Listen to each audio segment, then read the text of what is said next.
ഞങ്ങൾ വിദ്യാഭ്യാസത്തിനും ആരോഗ്യത്തിനും കൂടുതൽ ഷെയർ നീക്കിവെക്കുന്നു എന്നുള്ളത് കൊണ്ടാണ് ഈ പ്രശ്നം. That's not correct, actually not correct. കേരളത്തിൻ്റെ പെർ ക്യാപിറ്റ ഇൻകം ഉയർന്നിരിക്കുന്നതും അതുപോലെ തന്നെ മറ്റ് വികസന നേട്ടങ്ങളും പലപ്പോഴും നമുക്ക് സെൻട്രൽ ട്രാൻസ്ഫേഴ്സ് കുറയാൻ കാരണമാവുന്നുണ്ട്. സമീപകാലത്ത് അത് ചരിത്രത്തിൽ ഏറ്റവും ലോവസ്റ്റ് ലെവലിലേക്ക് 15ാം ധനകാര്യ കമ്മീഷന്റെ കാലത്ത് കുറഞ്ഞു. രണ്ടാമത്തെ കാര്യം, പക്ഷേ എല്ലാ ഗവൺമെന്റിന്റെയും ധവളപത്രം അവരുടെ ധവളപത്രമാണ്. അതിന്റെ പക്ഷപാതങ്ങൾ അതിലുണ്ടെന്നുള്ളത് എനിക്ക് സംശയമില്ല. അതൊക്കെ എത്ര പറഞ്ഞാലും ഏതെങ്കിലും ഒരു ഗവൺമെന്റ് ധവളപത്രം അതിന് മുമ്പുണ്ടായിരുന്ന എതിർപക്ഷത്തിന്റെ സാമ്പത്തിക മാനേജ്മെന്റിനെ പറ്റി നല്ലത് പറഞ്ഞു ഞാൻ ഇതുവരെ കണ്ടിട്ടില്ല. ഇൻസൈറ്റിലേക്ക് സ്വാഗതം. കേരളം ഗുരുതരമായ സാമ്പത്തിക പ്രതിസന്ധിയിലൂടെ കടന്നു പോവുകയാണ് എന്ന് കേൾക്കാൻ തുടങ്ങിയിട്ട് കുറെ കാലമായി.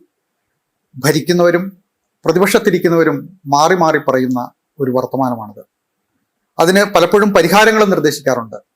എന്നാൽ ആ പരിഹാരങ്ങൾ എത്രമാത്രം പ്രയോഗത്തിൽ വന്നു എന്നുള്ള പ്രശ്നം അവശേഷിക്കുന്നുണ്ട്. അതോടൊപ്പം തന്നെ ഇപ്പോൾ ഒരു ധവളപത്രങ്ങൾ ഓരോ ഗവൺമെന്റുകളും മുൻകാലത്തെ ഗവൺമെന്റുകളുടെ സാമ്പത്തിക രംഗത്തെ പ്രശ്നങ്ങൾ, ഏതെങ്കിലും തരത്തിലുള്ള വീഴ്ചകൾ ചൂണ്ടിക്കാട്ടുവാനോ കേരളത്തിന്റെ ധനസ്ഥിതി ചൂണ്ടിക്കാട്ടുവാനോ ധവളപത്രങ്ങൾ ഇറക്കാറുണ്ട്. 10 വർഷത്തിന് ശേഷം അധികാരത്തിൽ വന്ന UDF സർക്കാരും ഒരു ധവളപത്രം ഇറക്കി കഴിഞ്ഞു. അതിൻ്റെ മേലുള്ള ചർച്ചകൾ വളരെ സജീവമായി തന്നെ നടക്കുന്നുണ്ട്. ഈ വിഷയമാണ് ഇന്ന് നമ്മൾ ചർച്ച ചെയ്യുന്നത്. എന്നോടൊപ്പമുള്ളത് കേരളത്തിലെ പ്രമുഖരായ സാമ്പത്തിക വിദഗ്ധരും മാധ്യമപ്രവർത്തകരുമാണ് ശ്രീ KN ഹരിലാൽ. അദ്ദേഹം പ്ലാനിംഗ് ബോർഡിൽ 2 തവണ അംഗമായിരുന്നു. സെന്റർ ഫോർ ഡെവലപ്മെന്റ് സ്റ്റഡീസിൽ അധ്യാപകനായിരുന്നു. ഇപ്പോൾ 7ാം ധനകാര്യ കമ്മീഷന്റെ ചെയർമാനാണ്. സാമ്പത്തിക രംഗത്ത് വളരെയധികം പ്രബന്ധങ്ങളും പുസ്തകങ്ങളും ഒക്കെ രചിച്ചിട്ടുള്ള ആളാണ്. അദ്ദേഹത്തെ ഈ ചർച്ചയിലേക്ക് സ്വാഗതം ചെയ്യുന്നു. അതുപോലെ തന്നെ ശ്രീ KP കണ്ണൻ, രാജ്യത്തിനകത്തും പുറത്തുമൊക്കെ അറിയപ്പെടുന്ന ഒരു ആസൂത്രണ സാമ്പത്തിക വിദഗ്ധനാണ്. വളരെയധികം മേഖലകളിൽ അദ്ദേഹം സജീവമായി തന്നെ ഇടപെടാറുള്ള ഒരു വ്യക്തിത്വമാണ്. സാമ്പത്തിക മേഖലയിൽ ഒട്ടേറെ കോൺട്രിബ്യൂഷൻ, അധ്യാപകൻ എന്ന നിലയിലും CDSന്റെ ഡയറക്ടറായിരുന്നു. ഇപ്പോൾ തന്നെ ലാറി ബേക്കർ ഇൻസ്റ്റിറ്റ്യൂഷന്റെ ചെയർമാനാണ്. അങ്ങനെ ഒട്ടേറെ പദവികൾ അലങ്കരിക്കുന്ന ഒരാളാണ്. അദ്ദേഹത്തിൻ്റെതായി വളരെയധികം പുസ്തകങ്ങളും പ്രബന്ധങ്ങളും ഒക്കെ രംഗത്ത് വന്നിട്ടുണ്ട്. അദ്ദേഹത്തെയും സ്വാഗതം ചെയ്യുന്നു. അതുപോലെ തന്നെ ശ്രീ MG രാധാകൃഷ്ണൻ, റിസൾട്ട് അപ്ഡേറ്റിന്റെ പ്രേക്ഷകർക്ക് ചിരപരിചിതനായ ഒരാളാണ്. അറിയപ്പെടുന്ന മാധ്യമ പ്രവർത്തകനാണ്. ദൃശ്യ മാധ്യമ രംഗത്തും അതുപോലെ തന്നെ പ്രിന്റ് മാധ്യമ രംഗത്തും ഒക്കെ ഒരുപോലെ പ്രവർത്തിച്ചിട്ടുള്ള, ദീർഘകാലമായി പ്രവർത്തിക്കുന്ന ഒരാളാണ്. എഴുത്തുകാരനാണ്. അതുപോലെ സാമൂഹിക, രാഷ്ട്രീയ, സാമ്പത്തിക രംഗങ്ങളെ കുറിച്ച് തൻ്റെതായ അഭിപ്രായങ്ങളും നിലപാടുകളും സധൈര്യം പറയുന്ന ഒരു വ്യക്തിത്വമാണ്. 3 പേർക്കും ഒരിക്കൽ കൂടി ഈ സംവാദത്തിലേക്ക് സ്വാഗതം. ഞാൻ കൂടുതൽ സംസാരിക്കേണ്ട കാര്യമില്ല, കാരണം നിങ്ങളുടെ വിദഗ്ധരായ ആളുകൾ ഇവിടെ ഇരിക്കുമ്പോൾ ഞാൻ അധിക പ്രസംഗം നടന്നത് ശരിയല്ല. എനിക്ക് ഒറ്റവാക്കിൽ ചോദിക്കാറുള്ളത്, ഇപ്പോൾ ഒരു ധവളപത്രം എന്ന പേരിൽ ഒന്ന് പുറത്തു വന്നിരിക്കുന്നു. VD സതീശൻ സർക്കാരിന്റെ ഒരു ധവളപത്രം പുറത്തു വന്നിട്ടുണ്ട്. ഈ ധവളപത്രത്തെ കുറിച്ചുള്ള പൊതുവായ അഭിപ്രായം എന്താണെന്ന് എന്നുള്ളതാണ് ആദ്യമായി ചോദിക്കാറുള്ളത്. ഹരിലാൽ സാർ തുടങ്ങി. ആദ്യമേ എനിക്ക് ഈ ഫിനാൻസ് കമ്മീഷന്റെ ചെയർമാൻ എന്നുള്ള നിലയിലുള്ളൊരു പരിമിതിയുണ്ട്, അതിനെക്കുറിച്ച് സൂചിപ്പിക്കുകയാണ്. അതായത് വളരെ ഈ കക്ഷി രാഷ്ട്രീയത്തിൻ്റെ ഒരു തലത്തിലേക്ക് ഉള്ള ചർച്ചയിൽ എനിക്ക് പങ്കെടുക്കുന്നതിനൊരു ബുദ്ധിമുട്ടുണ്ട്. കാരണം എല്ലാ തരത്തിലുള്ള ലോക്കൽ ഗവൺമെൻറ്റ്സിനെയും ഒരുപോലെ കണ്ട് കമ്മീഷൻ റിപ്പോർട്ടിനെയും ഫൈനൽ റിപ്പോർട്ട് 2 മാസത്തിനകം കൊടുക്കാനിരിക്കുന്ന ഒരു അവസ്ഥയാണ്. പക്ഷേ ഇവിടെ നമ്മുടെ ഈ പാനലിലുള്ള 2 പേരും കേരളത്തിൻ്റെ ഈ ധനകാര്യസ്ഥിതി സംബന്ധിച്ചും സാമ്പത്തിക സ്ഥിതി സംബന്ധിച്ചും കുറച്ചുകൂടെ ആഴത്തിൽ പോയി അനലൈസ് ചെയ്യുന്ന, അങ്ങനെ ധാരാളം എഴുതിയിട്ടുള്ള 2 പേരാണെന്നുള്ളത് കൊണ്ടാണ് ഈ ചർച്ചയിൽ പങ്കെടുക്കാൻ നിങ്ങൾ ക്ഷണിച്ചപ്പോൾ ഞാൻ ആ ക്ഷണം സന്തോഷത്തോടു കൂടി സ്വീകരിച്ചത്. ഇവിടെ നിങ്ങളുടെ ഇൻട്രോയിൽ തന്നെ ഒരു കാര്യം പറയുന്നത് ഞാൻ പ്രത്യേകം ശ്രദ്ധിച്ചു. അതായത് കേരളത്തിൻ്റെ ധനപ്രതിസന്ധി സംബന്ധിച്ച് ഏറെ കാലമായിട്ട് നമ്മൾ കേൾക്കാറുണ്ട് എന്നുള്ളത്. അത് വളരെ ശരിയായിട്ടുള്ളൊരു കാര്യമാണ്. കാരണം ഇത് നമ്മളൊരു 10-30 വർഷമായിട്ട്, ഇപ്പോൾ KK George sir limits to growth എന്ന് പറഞ്ഞ പുസ്തകം എഴുതിയതിന് ശേഷവും പല ഘട്ടങ്ങളിൽ ഇത്തരം ചർച്ച ഉയർന്നു വന്നിട്ടുണ്ട്. അതിൽ പല ധവളപത്രങ്ങളും ഈ കാലത്തിനിടയ്ക്ക് ഇറങ്ങിയിട്ടുണ്ട്. അപ്പോൾ ഈ ധവളപത്രത്തിലൊക്കെ നോക്കുകയാണെങ്കിൽ ഏകദേശം ഇതേ തീം തന്നെ ഡിസ്കഷനിൽ വരുന്നതായിട്ട് നമുക്ക് കാണാം. അതിൽ ഈ ധവളപത്രത്തിൽ, ഏറ്റവും പുതിയ ധവളപത്രത്തിൽ ഈ കമ്മിറ്റഡ് എക്സ്പെൻഡിച്ചറിനെ കുറിച്ച് പറയുന്നുണ്ട്. ഇത് ഈ ധവളപത്രങ്ങളിലും നമ്മൾ ഈ കമ്മിറ്റഡ് എക്സ്പെൻഡിച്ചറിൻ്റെ ആ ഭാരം അത് സൂചിപ്പിക്കുന്നുണ്ട്. ഇപ്പോൾ ശമ്പളം, അതുപോലെ തന്നെ പെൻഷൻ, ഇൻട്രസ്റ്റ് പേയ്മെൻറ്റ്സ്, ഇതിൻ്റെ ഭാരം നേരത്തെയുള്ള ധവളപത്രങ്ങളിലും ഈ നേരത്തെ നടന്നിട്ടുള്ള ധനപ്രതിസന്ധി സംബന്ധിച്ചുള്ള ചർച്ചകളിലൊക്കെ ആവർത്തിച്ച് ഉന്നയിക്കപ്പെടുന്ന കാര്യമാണ്. അതിൽ എന്തുകൊണ്ട് ഇത് ആവർത്തിച്ചു വരുന്നു എന്ന് ചോദിക്കുമ്പോൾ, ഒന്ന്, ഇത് കേരള വികസന മാതൃകയുമായി ബന്ധപ്പെട്ട ഒരു പ്രശ്നം കൂടിയാണ്. ഇപ്പോൾ നമ്മൾ കമ്മിറ്റഡ് എക്സ്പെൻഡിച്ചർ കൂടുന്നതിൻ്റെ ഒരു കാരണം വിദ്യാഭ്യാസ രംഗത്തും ആരോഗ്യരംഗത്തും മറ്റ് സേവന രംഗത്തും നമ്മൾ നടത്തുന്ന വലിയ ഇടപെടലാണ്. അത് വിദ്യാഭ്യാസ രംഗത്തെ ശമ്പളമാണെങ്കിലും ആരോഗ്യരംഗത്തെ ശമ്പളമാണെങ്കിലും. അതുകൊണ്ട് തന്നെ ഈ ധവളപത്രങ്ങളെല്ലാം തന്നെ ഈ പ്രശ്നം ചൂണ്ടിക്കാണിച്ചിട്ട് അവസാനം പറയുക, ഇത് കമ്മിറ്റഡ് എക്സ്പെൻഡിച്ചർ ആയതുകൊണ്ട് നമുക്ക് മറ്റു വഴികളിലേക്ക് പോകാം, ഇത് കുറച്ചൊക്കെ നമുക്ക് നിയന്ത്രിക്കാം, പക്ഷെ അതിനപ്പുറത്തേക്ക് നമുക്കത് നിർവാഹമില്ല, കേരളത്തിൻ്റെ ഒരു ലിഗസി ആയിട്ടത് മാറിയിട്ടുണ്ടെന്നുള്ള നിലപാടെടുത്ത് വേറെ വഴിക്ക് പോവുകയാണ് പലപ്പോഴും ഈ ധവളപത്രങ്ങൾ ചെയ്യുന്നത്. അതൊരു കോമൺ ഫീച്ചറാണ്. രണ്ടാമത്തെ ഒരു കോമൺ ആയിട്ട് നമ്മൾ കാണുന്ന ഒരു കാര്യം, കേരളത്തിൻ്റെതായ പ്രത്യേകതകൾ കൊണ്ട് കേരളത്തിന് കിട്ടുന്ന കേന്ദ്രത്തിൽ നിന്നുള്ള ധനസഹായം അതിനൊരുപാട് പരിമിതികളുണ്ട്. കേരളത്തിൻ്റെ പെർ ക്യാപിറ്റ ഇൻകം ഉയർന്നിരിക്കുന്നതും അതുപോലെ തന്നെ മറ്റ് വികസന നേട്ടങ്ങളും പലപ്പോഴും നമുക്ക് സെൻട്രൽ ട്രാൻസ്ഫേഴ്സ് കുറയാൻ കാരണമാവുന്നുണ്ട്. സമീപകാലത്ത് അത് ചരിത്രത്തിലെ ഏറ്റവും ലോവസ്റ്റ് ലെവലിലേക്ക് 15ാം ധനകാര്യ കമ്മീഷൻ്റെ കാലത്ത് കുറഞ്ഞു. അത് ഓരോ ധനകാര്യ കമ്മീഷനിലും അങ്ങനെ കുറഞ്ഞു വന്നത് നമ്മുടെ ധനകാര്യത്തെ വല്ലാണ്ട് സ്ട്രെയിൻ ചെയ്തിട്ടുണ്ട്. പിന്നെ അല്ലല്ല, ഇതിന് പരിമിതിയൊന്നുമില്ല. ഇത് എല്ലാവരും അംഗീകരിക്കുന്ന കാര്യമാണ്. ഈ ധവളപത്രവും ഈ പുതിയ ധവളപത്രവും അംഗീകരിക്കുന്ന കാര്യം തന്നെയാണ്. കേരളത്തിനാണെങ്കിൽ യഥാർത്ഥത്തിൽ ഇതിൻ്റെ വിശദമായിട്ടുള്ള ടേബിൾസ് എല്ലാം നോക്കുമ്പോൾ ഈ സെൻട്രൽ ട്രാൻസ്ഫേഴ്സിൻ്റെ കാര്യത്തിൽ ഏറ്റവും വലിയ അവഗണന നേരിടുന്ന സംസ്ഥാനം തന്നെയാണ്. നമ്മുടെ മൊത്തം വരുമാനത്തിൽ നമ്മുടെ സെൻട്രൽ ട്രാൻസ്ഫേഴ്സിൻ്റെ ഷെയറും നമ്മുടെ ഓൺ വരുമാനത്തിൻ്റെ ഷെയറും പരിശോധിക്കുന്ന ഒരു ടേബിൾ അതിനകത്ത് കൊടുത്തിട്ടുണ്ട്. ആ ടേബിൾ തന്നെ ആൾ സ്റ്റേറ്റ്സിൻ്റെ ആവറേജ് ഉണ്ട്, ഡെവലപ്ഡ് സ്റ്റേറ്റ്സിൻ്റെ മറ്റ് 8 സ്റ്റേറ്റുകൾ അവരെടുത്തിരിക്കുന്നതിൻ്റെ ആവറേജ് ഉണ്ട്. അവിടെ എല്ലാം കേരളം വളരെ പുറകിലാണ്. അപ്പോൾ അതെല്ലാം തന്നെ ഇപ്പോൾ ഇൻകം ഡിസ്റ്റൻസ് എടുത്തു കഴിയുമ്പോൾ നമ്മൾ വളരെ പുറകില്ല. ഞാൻ ഈ അടുത്ത കാലത്തൊരു വിശദമായ പഠനം നടത്തിയിരുന്നു, എക്കണോമിക് ആൻഡ് പൊളിറ്റിക്കൽ വീക്കിൽ അത് പ്രസിദ്ധീകരിച്ചിട്ടുണ്ട്. യഥാർത്ഥത്തിൽ ഇന്ത്യയിൽ വികസിച്ചുകൊണ്ടിരിക്കുന്ന സംസ്ഥാനങ്ങൾക്ക് ഉയർന്ന വളർച്ച, അതുപോലെ തന്നെ ഉയർന്ന പെർ ക്യാപിറ്റ ഇൻകം ഉള്ള സംസ്ഥാനങ്ങൾക്ക് മുകളിൽ നിന്ന് കിട്ടുന്ന വരുമാനം കുറവാണ്. അതുമാത്രമല്ല, എത്ര കൂടുതൽ വികസിതമാണോ അത്രത്തോളം കുറവാണ് മുകളിൽ നിന്ന് കിട്ടുന്ന വരുമാനം. അത് സൗത്ത് ഇന്ത്യൻ സ്റ്റേറ്റ്സിനെല്ലാം പ്രതികൂലമായി ബാധിച്ചിട്ടുണ്ട്. രണ്ടാമത് നമ്മൾ കാണുന്ന ഒരു കാര്യം, അത് മാഷിൻ്റെ ഒരു പ്രതികരണ കാര്യത്തിൽ എനിക്ക് ആഗ്രഹമുണ്ട് കേൾക്കാനായിട്ട്. കാരണം നമ്മുടെ ടാക്സ് ടു GDP റേഷ്യോ ഇന്ത്യയിൽ യഥാർത്ഥത്തിൽ ഏറ്റവും വികസിതമായ സംസ്ഥാനങ്ങൾക്ക് കൂടുതൽ നികുതി പിരിക്കാൻ കഴിയാത്ത രീതിയിൽ, അതായത് എക്കണോമി നന്നായിട്ട് പ്രവർത്തിക്കുമ്പം സ്റ്റേറ്റ് എക്സ്ചക്കറും എക്കണോമിയും തമ്മിൽ ഒരു ഡിസ്കണക്ട് ഡെവലപ്പ് ചെയ്യണം. കാരണം നമ്മുടെ ടാക്സ് ടൂൾസ് ഇല്ല. അപ്പം കേരള എക്കണോമി അല്ലെങ്കിൽ തമിഴ്നാട് എക്കണോമി നന്നായിട്ട് പ്രവർത്തിക്കും, പക്ഷേ അത് സംസ്ഥാനത്തിൻ്റെ ഖജനാവിലേക്ക് പ്രതിഫലിക്കാൻ കഴിയുന്ന രീതിയിലുള്ള നികുതി ഗിയറുകളൊന്നും നമ്മുടെ കയ്യിൽ ഇല്ലാതായിപ്പോയി. ഇത് വളരെ പ്രകടമായിട്ട് ഡേറ്റയിലുണ്ട്.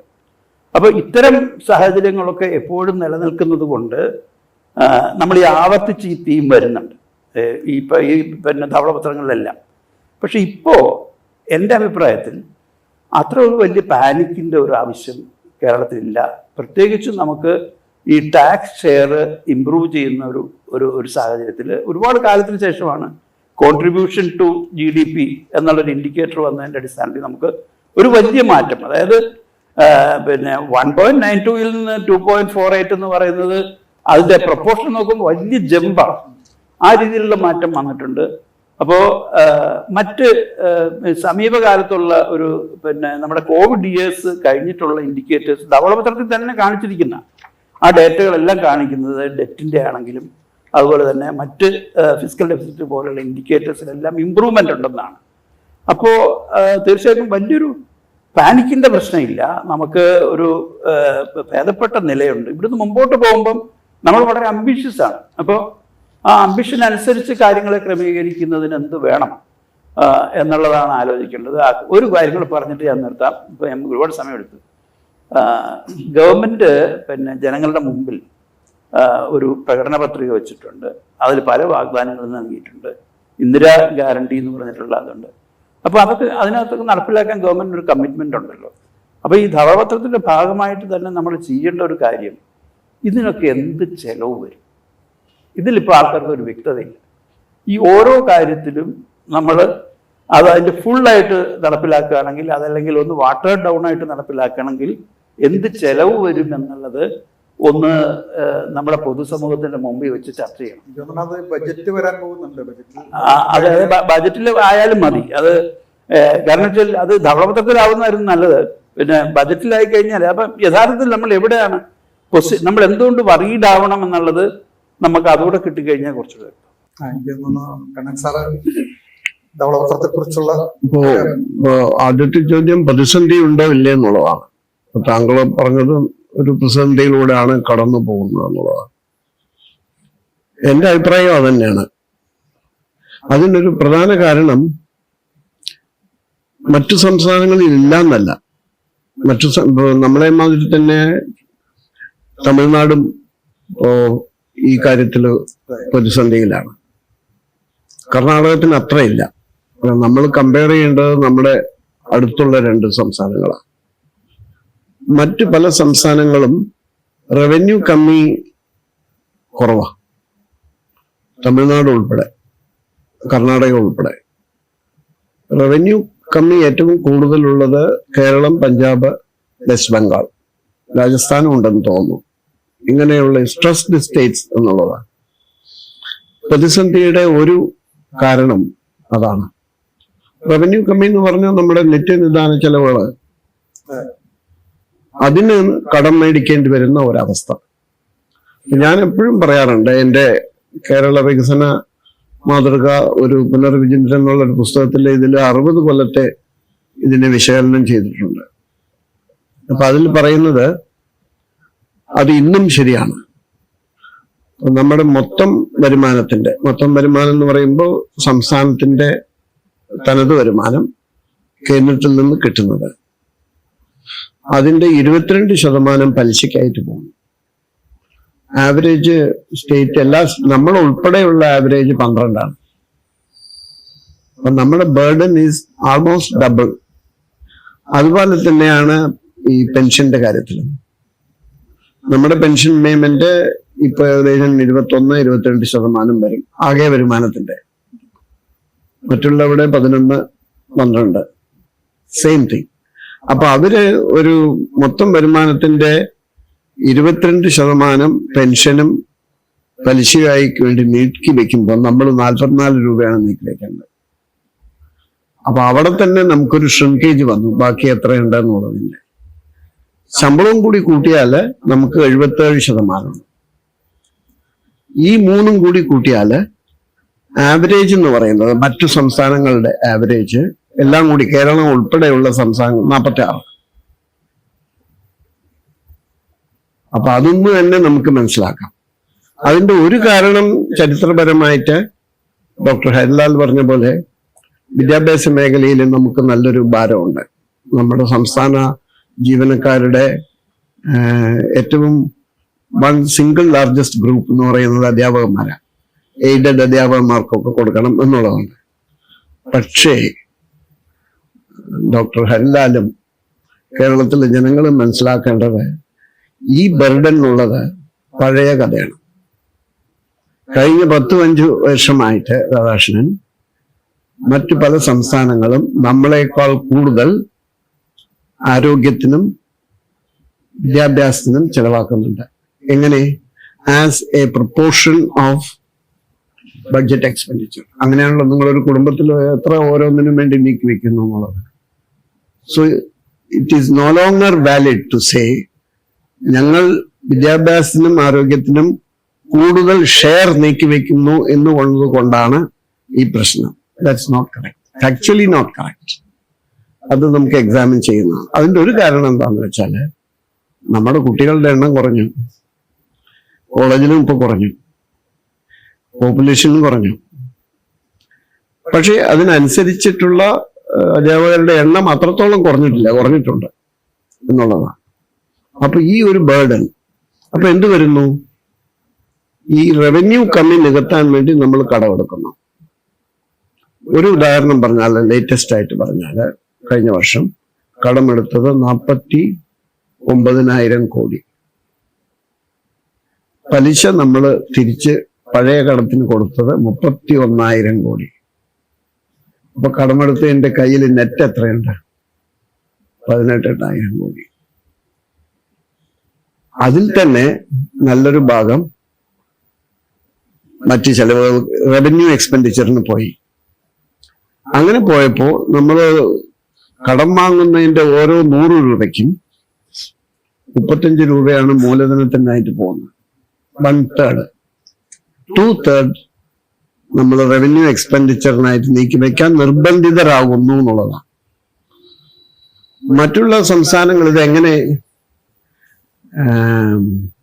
കൈകാര്യം ചെയ്യുന്നു എന്ന് ചോദിച്ചാൽ, പല സംസ്ഥാനങ്ങളും അതിനോട് നമുക്ക് യോജിക്കാം വിയോജിക്കാം. റവന്യൂ എക്സ്പെൻഡിച്ചർ കൂടുതൽ അങ്ങ് ആവാതെ അവരെ മാനേജ് ചെയ്യും. കടം മേടിക്കുന്നത് അപ്പോൾ ക്യാപിറ്റൽ ഇൻവെസ്റ്റ്മെന്റ് ആയിട്ട് നീക്കി വെക്കാൻ അവർക്ക് സാധിക്കുന്നു എന്നുള്ളതാണ്. അപ്പൊ നമ്മുടെ ക്രിട്ടിക്കൽ ആയിട്ടുള്ള ആൾക്കാർ പറയും അത് അവർ വികസനത്തിന് വേണ്ടി കൂടുതൽ ചെലവാക്കുന്നതാണ്. പക്ഷെ അത് നമ്പറിൽ കാണുന്നില്ല. ഇപ്പൊ തന്നെ ഈ റിപ്പോർട്ടില് ഇത് വൈറ്റ് പേപ്പർ എന്ന് പറയുമെങ്കിൽ അവര് പറഞ്ഞിരിക്കുന്നത് Kerala fiscal health A status report എന്നാണ്. യഥാർത്ഥത്തിൽ വൈറ്റ് പേപ്പർ ആണോ അല്ല എന്നുള്ളത് അറിയില്ല. പക്ഷെ അവര് പറഞ്ഞിരിക്കുന്നത് നമ്മുടെ ഡെവലപ്മെന്റ് എക്സ്പെൻഡിച്ചർ ഈ ബഡ്ജറ്റിനെ 2ആയി തിരിച്ചിട്ടുണ്ട്. Development expenditure, non development expenditure. Non development expenditure എന്ന് ജനറൽ അഡ്മിനിസ്ട്രേഷൻ, പോലീസ്, അതുമാതിരിയുള്ള കാര്യങ്ങൾ. ഇത് സോഷ്യൽ എക്സ്പെൻഡിച്ചർ, എഡ്യൂക്കേഷൻ, ഹെൽത്ത്, സ്ത്രീകളുടെ കാര്യങ്ങള്, അങ്ങനെയുള്ള കാര്യം. പിന്നെ എക്കണോമിക്, റോഡുകള്, പാലങ്ങള്, അങ്ങനെയുള്ളതിനൊക്കെ ആയിട്ട്. നമുക്ക് നേരത്തെ അത് 53% ഒരു 10 വർഷം മുമ്പൊക്കെ. അത് കുറഞ്ഞു വന്നു. അതും മറ്റു സംസ്ഥാനങ്ങളെ അപേക്ഷിച്ച് നമ്മളിപ്പം വി ആർ ലാഗിങ്. ചെറിയൊരു ഇന്റർവെൻഷൻ നടത്തിക്കോട്ടെ. കാരണം ചർച്ചയുടെ ഈ സ്റ്റേജിൽ തന്നെ അത് പറയേണ്ടതാണ്. അല്ല, ഞാനൊന്ന് പറഞ്ഞു കഴിഞ്ഞോട്ടെ. I am not contradicting you, but your interpretation has a problem. അല്ല, അതുമായിട്ട് ബന്ധപ്പെട്ടാണ്. അല്ല, അത് പറയാം. You wait. Okay. അപ്പൊ ഡെവലപ്മെന്റ് എക്സ്പെൻഡിച്ചർ നമുക്കും കുറയുന്നു. അപ്പൊ ഇതിന്റെ അർത്ഥം നമ്മൾ ഡെവലപ്മെന്റ് ചെയ്യുന്നില്ല എന്നുള്ളതല്ല. We used to do for a long time, but that fiscal situation has changed എന്നുള്ളതാണ് നമ്മൾ മനസ്സിലാക്കേണ്ടത്. വേറൊന്ന് നമ്മൾ നോക്കാനുള്ളത്, നമ്മൾ പുരോഗമനമായിട്ടുള്ള സംസ്ഥാനമാണല്ലോ, പുരോഗമനത്തിന്റെ ആൾക്കാരാണല്ലോ ഇവിടെ കൂടുതലും, അസോസിയേഷൻകാരും എല്ലാവരും കൂടി ഇരിക്കുന്നത്.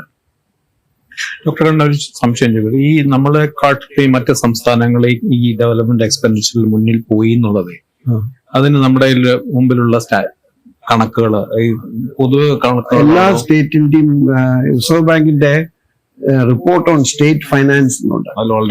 അപ്പൊ അത് കഴിഞ്ഞ 2000 മുതൽ തൊട്ട് ഈ അടുത്ത കൊല്ലം വരെ, ഈ കൊല്ലം വരെ ഉള്ളത് നമുക്ക് നോക്കാം. ഈ കൊല്ലം കിട്ടില്ല, 24-25 വരെ ഉള്ളത് കിട്ടും. പക്ഷെ അതുമായി ബന്ധപ്പെട്ടാണ് ഒരു സെക്കൻഡ്, യു വെയിറ്റ്. അൾട്ടിമേറ്റ് ആയിട്ട് നമുക്ക് നോക്കേണ്ടത് ഓരോ സംസ്ഥാനവും അവരുടെ ജനങ്ങളിൽ നിന്ന് അവര് എത്ര ടാക്സ് ആയിട്ട് പിരിക്കുന്നു, തനത് വരുമാനം. അതിന്റെ ഒരു ലേറ്റസ്റ്റ് കണക്ക് പറയാം. അതായത് റിസർവ് ബാങ്കിന്റെ കണക്ക് പ്രകാരം ഫേം അക്കൗണ്ട് എന്ന് പറയുന്നത് 23-24 ഉള്ളത്. മറ്റത് ബഡ്ജറ്റ് എസ്റ്റിമേറ്റ് ആണ്.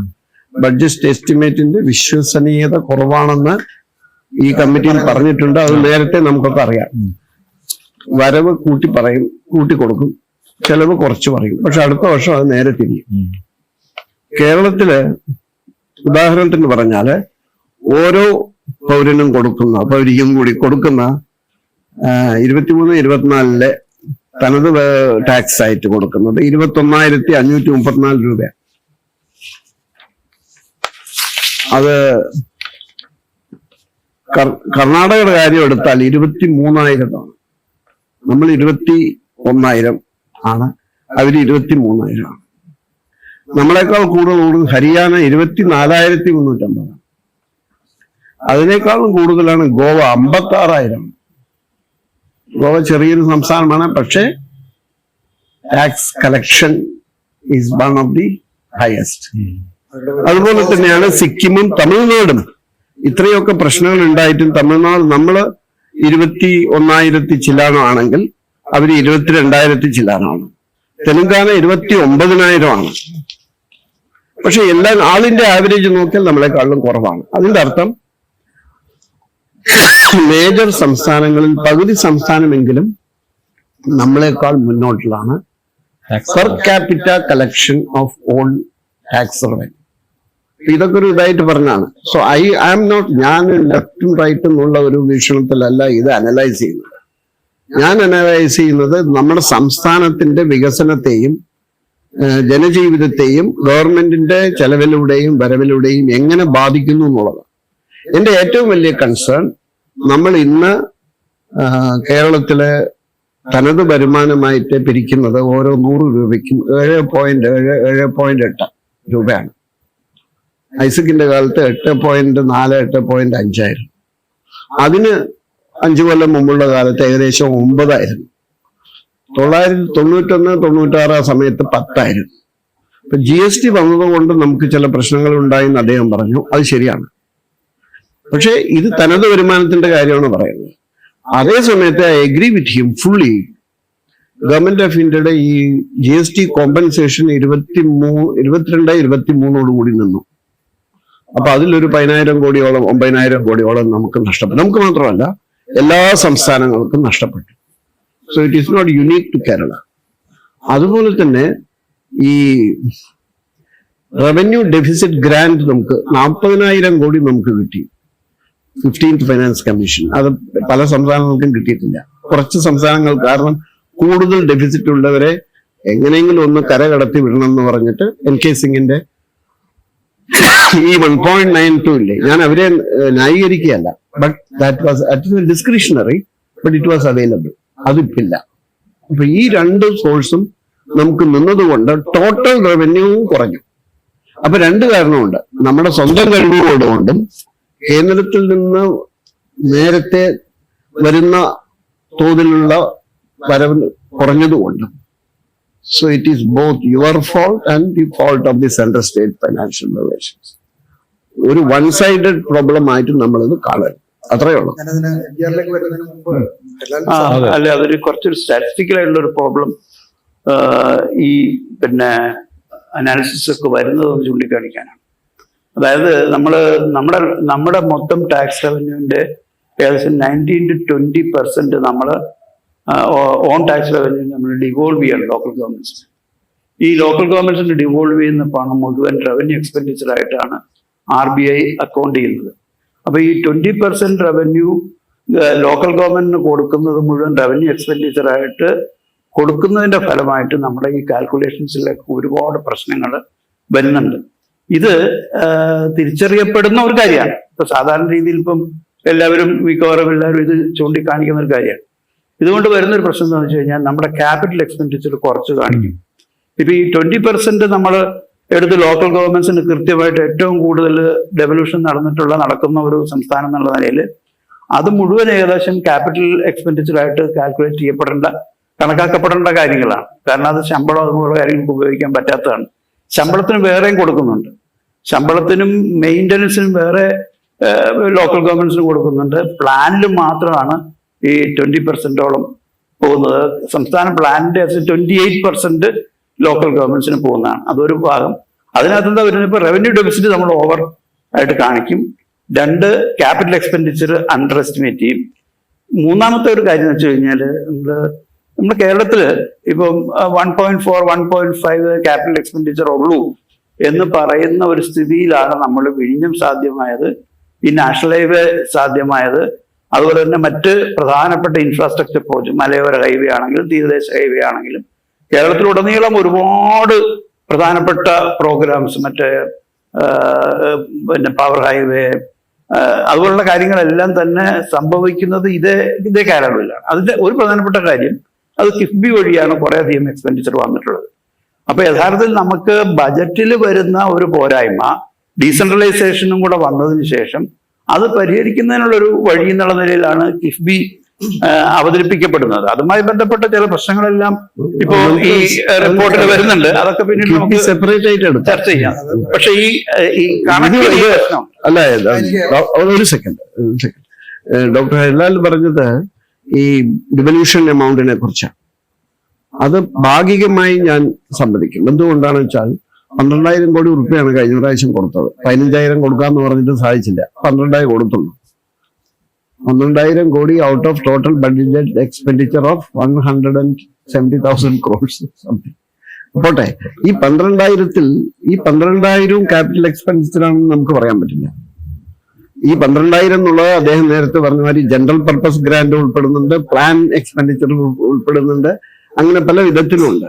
അപ്പൊ അത് കുറച്ച് കഴിഞ്ഞ് നോക്കുകയാണെങ്കിൽ ചിലപ്പോൾ അതിന്റെ 60%, 65% ആയിരിക്കും. All right, I am prepared to add that into our capital expenditure. എത്ര കൂടും? ഈ 1.3 എന്നുള്ളത് 1.5 കിടക്കില്ല. ഈ എംജിആറിനോട് ചോദിക്കാനുള്ള ഇതുമായിട്ട് ബന്ധപ്പെട്ട് ക്യാപിറ്റൽ എക്സ്പെൻഡിച്ചറിനെ സംബന്ധിച്ച് വേറൊരു വിഷയം അതിൽ പറയുന്നുണ്ട്. അത് നമ്മളെ സംസ്ഥാനം വികസനവും സാമൂഹ്യക്ഷേമവും ഒരുമിച്ച് കൊണ്ടുപോകുന്നു എന്നാണ് നമ്മൾ അവകാശപ്പെടുന്നത്.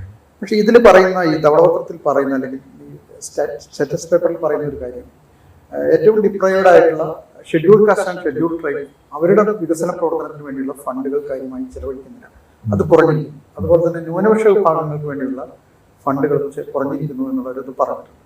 അപ്പൊ ഇത് നമ്മുടെ ഈ വികസനവും സാമൂഹ്യക്ഷേമവും എന്ന് പറയുന്ന അതിനെ ഒരുമിച്ച് കൊണ്ടുപോകുന്നതിൽ വീഴ്ച വരുന്നതാണ്.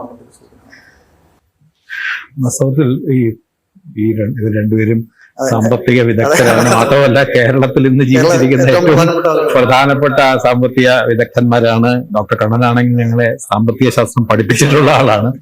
ഹരിയും ഞാനും കുറച്ചാൾ എക്കണോമിക്സ് ഒന്നിച്ച് പഠിച്ചതാണ്. അദ്ദേഹം വിദഗ്ധനായി മാറിയെങ്കിൽ അതുകൊണ്ട് ഇവരുടെ മുമ്പിൽ നമ്മൾ മാധ്യമപ്രവർത്തകർ വലിയ സാങ്കേതികമായിട്ടുള്ള കാര്യങ്ങൾ പറയാതിരിക്കുന്നതാണ് ബുദ്ധി.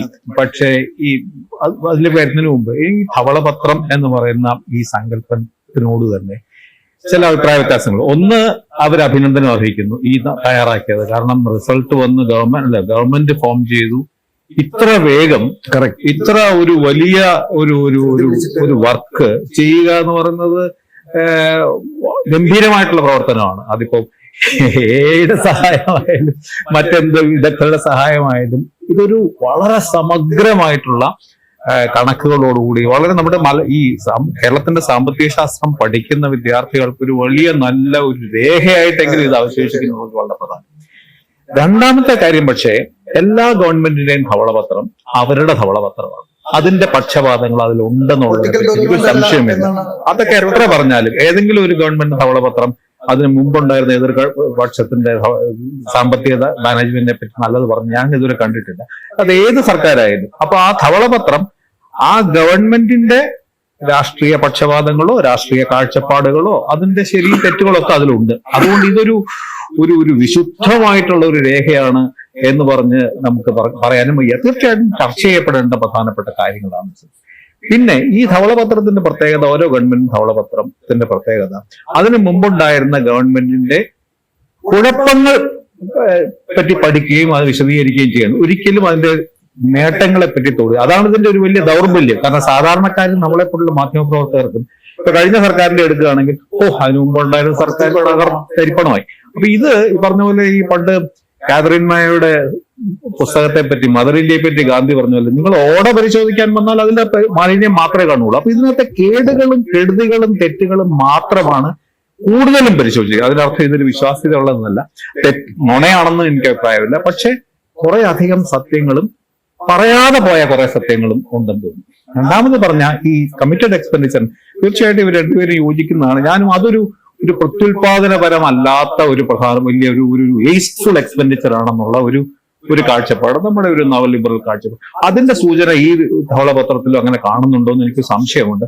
അതങ്ങനെ അല്ല എന്നുള്ള കാര്യം. തീർച്ചയായിട്ടും അതിൽ പോരായ്മകൾ വരുന്നുണ്ട്. ഡോക്ടർ കണ്ണൻ ചൂണ്ടിക്കാണിച്ച പോലെ നമുക്ക് മുമ്പുണ്ടായിരുന്ന അവകാശവാദങ്ങൾ ഇപ്പോ അത്രയും പറയാൻ പറ്റുമോ, നമ്മൾ പുറകോട്ട് പോയിട്ടുണ്ടെന്നുള്ളതൊക്കെ ശരിയാണെങ്കിലും ഇത് കേരളത്തിൽ ഇപ്പോഴും നിലനിൽക്കുന്ന ദേശീയ തലത്തിൽ ആരോഗ്യരംഗത്തും വിദ്യാഭ്യാസ രംഗത്തും ഇപ്പോഴും കേരളം വർഷങ്ങളായി നിലനിർത്തുന്ന മേൽക്കൈയുടെ അടിസ്ഥാനം വാസ്തവത്തിൽ ഈ ജീവനക്കാർക്കായാലും ഈ ജീവനക്കാരുടെ ശമ്പളത്തിനായാലും അവരുടെ പെൻഷനായാലും ഒക്കെ മുടക്കി തന്നതാണ്. സൂചിപ്പിച്ചത് ചില വിഭാഗങ്ങൾ ഇപ്പോഴും ഒഴിവാക്കപ്പെടുന്നു. അതെ, അതിനെപ്പറ്റി വാസ്തവത്തിൽ അത് ഒഴിവാക്കപ്പെട്ടിട്ടുണ്ട് എന്നുള്ളത് തർക്ക വിഷയമാണെന്നാണ് എനിക്ക് തോന്നുന്നത്. അത് പൂർണ്ണമായിട്ടും ശരിയാണോ സംശയമില്ല. കാരണം അത് അങ്ങനെ അല്ല എന്ന് പറഞ്ഞ് തോമസ് ഐസക്കിന്റെ ഒരു സ്റ്റേറ്റ്മെന്റും അതിന്റെ ചില കണക്കുകളും ഒക്കെ കണ്ടു.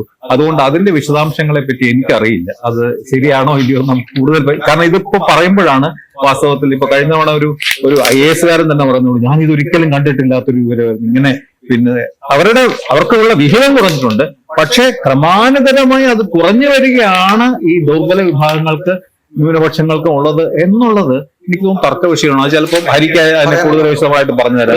അതായത് നമ്മുടെ ഇപ്പൊ പ്ലാൻ തന്നെ മറ്റു പല സംസ്ഥാനങ്ങളിലും ഇല്ലല്ലോ. പ്ലാൻ ഇപ്പൊ തന്നെ ഇത് പ്ലാൻ ഇപ്പൊ അവസാനിക്കാനുള്ള ലക്ഷണം ഇതിനകത്തുണ്ട്. നമ്മുടെ ധവളപത്രത്തില് പ്ലാൻ ഉള്ളത് കൊണ്ടാണ് പ്ലാനിന്റെ ഇത്ര പ്രപ്പോർഷൻ ഇന്ന വിഭാഗങ്ങൾക്ക് വെക്കണം എന്നുള്ളത് നമ്മൾ വ്യവസ്ഥ ചെയ്തത്. കേരളത്തിലാണെങ്കിൽ 2001 പോപ്പുലേഷൻ വെച്ചിട്ടാണ് നമ്മൾ SC/ST എല്ലാം ആ ഷെയർ തീരുമാനിച്ചിട്ടുള്ളത്. പിന്നീട് ആ പോപ്പുലേഷൻ കുറഞ്ഞെങ്കിലും അത് ആ പ്രപ്പോർഷൻസ് പഴയ പ്രപ്പോർഷൻസ് നിലനിർത്തിയിരിക്കുകയാണ്. SCPയുടെ ആണെങ്കിലും അതുപോലെ ട്രൈബൽ സപ്ലാന്റെയും അത് ഉയർന്ന പ്രപ്പോർഷനിലാണ് ചെലവഴിക്കുന്നത്. ചില സമയത്ത് മൊത്തത്തിൽ പ്ലാൻ ചെലവിനേക്കാളും SCPയുടെയും TSPയുടെയും ചെലവ് ഒരു പടി കുറവായിരിക്കും. അങ്ങനെ ഒരു പക്ഷെ പോപ്പുലേഷനേക്കാളും ഷെയർ അവിടെ കൂടുതൽ വെച്ചിട്ടുണ്ട്, പണം ചെലവാകുന്നുണ്ട്. ചില വർഷങ്ങളിൽ 9% മറ്റാണ് ഇവരുടെ പോപ്പുലേഷൻ ഷെയർ. അത് അത്ര തന്നെ ഉണ്ട് എന്നാണ് ഐസക്കിന്റെ സ്റ്റേറ്റ്മെന്റ്. അതിനേക്കാൾ കൂടുതലാണ് വെച്ചത്. അതിനേക്കാൾ അത് പിന്നെ ഒരു കോൺഷ്യസ് ആയിട്ട് എടുത്തുള്ള തീരുമാനം. അത് UDF LDF എല്ലാം അങ്ങനെ തന്നെ പ്രകടമായ ഒരു കാര്യം ചൂണ്ടിക്കാണിക്കുന്നത്. പക്ഷെ ഒരു കാര്യം കൂടെ പറയാം, നിങ്ങൾ പറഞ്ഞാൽ അതൊരു പോയിന്റ്. ഇപ്പൊ ഈ കിഫ്ബി പോലെയുള്ള വെഹിക്കിൾസിലൂടെയുള്ള ലോക്കൽ ഗവൺമെന്റ്സിന് കൊടുക്കുന്നതിനകത്ത് അവിടെ SCP TSP പ്രത്യേകം വെക്കുന്നുണ്ട്.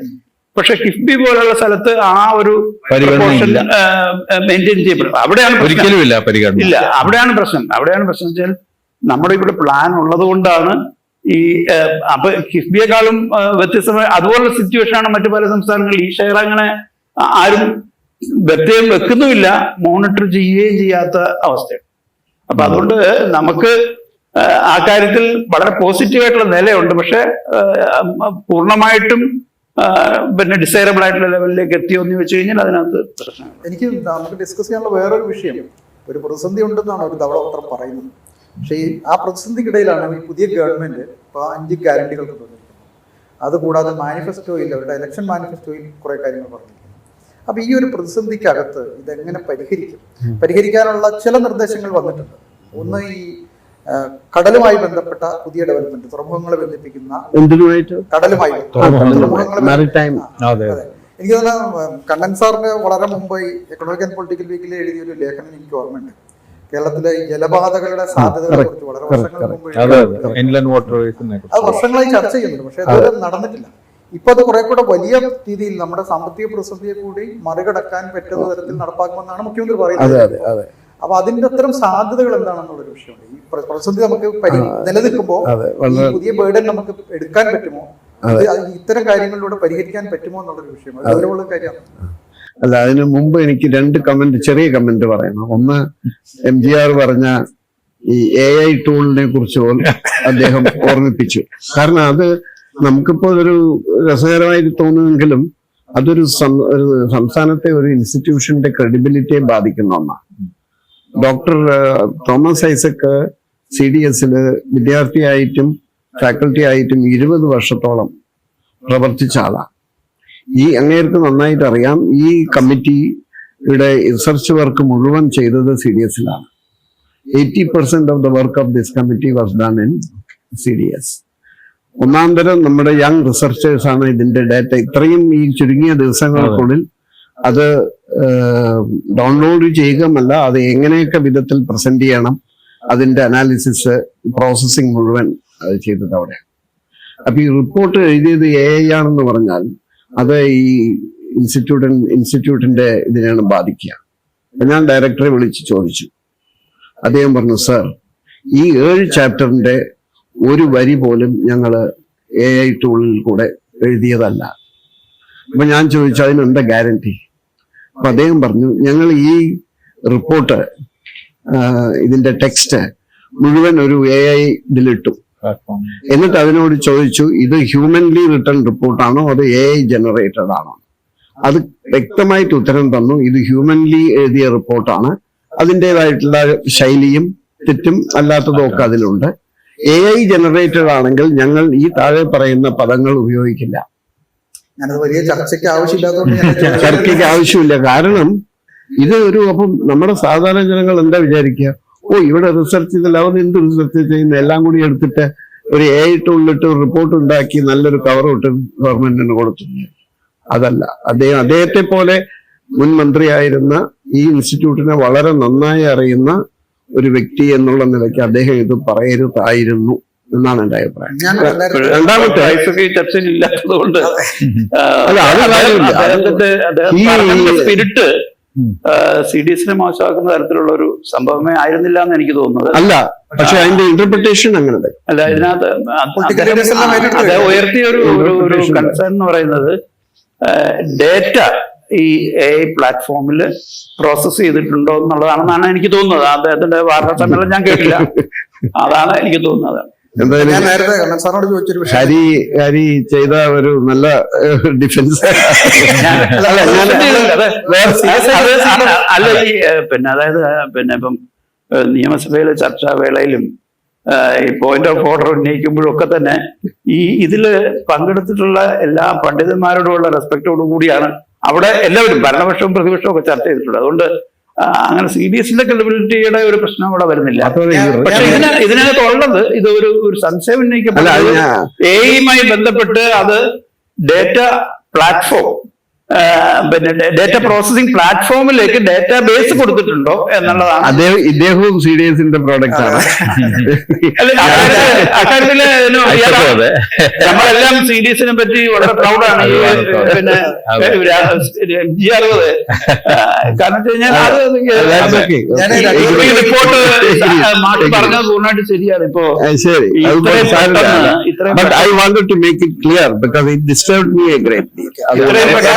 രണ്ടുപേരോടുമായി ചോദിക്കുന്ന വിഷയം ഞാൻ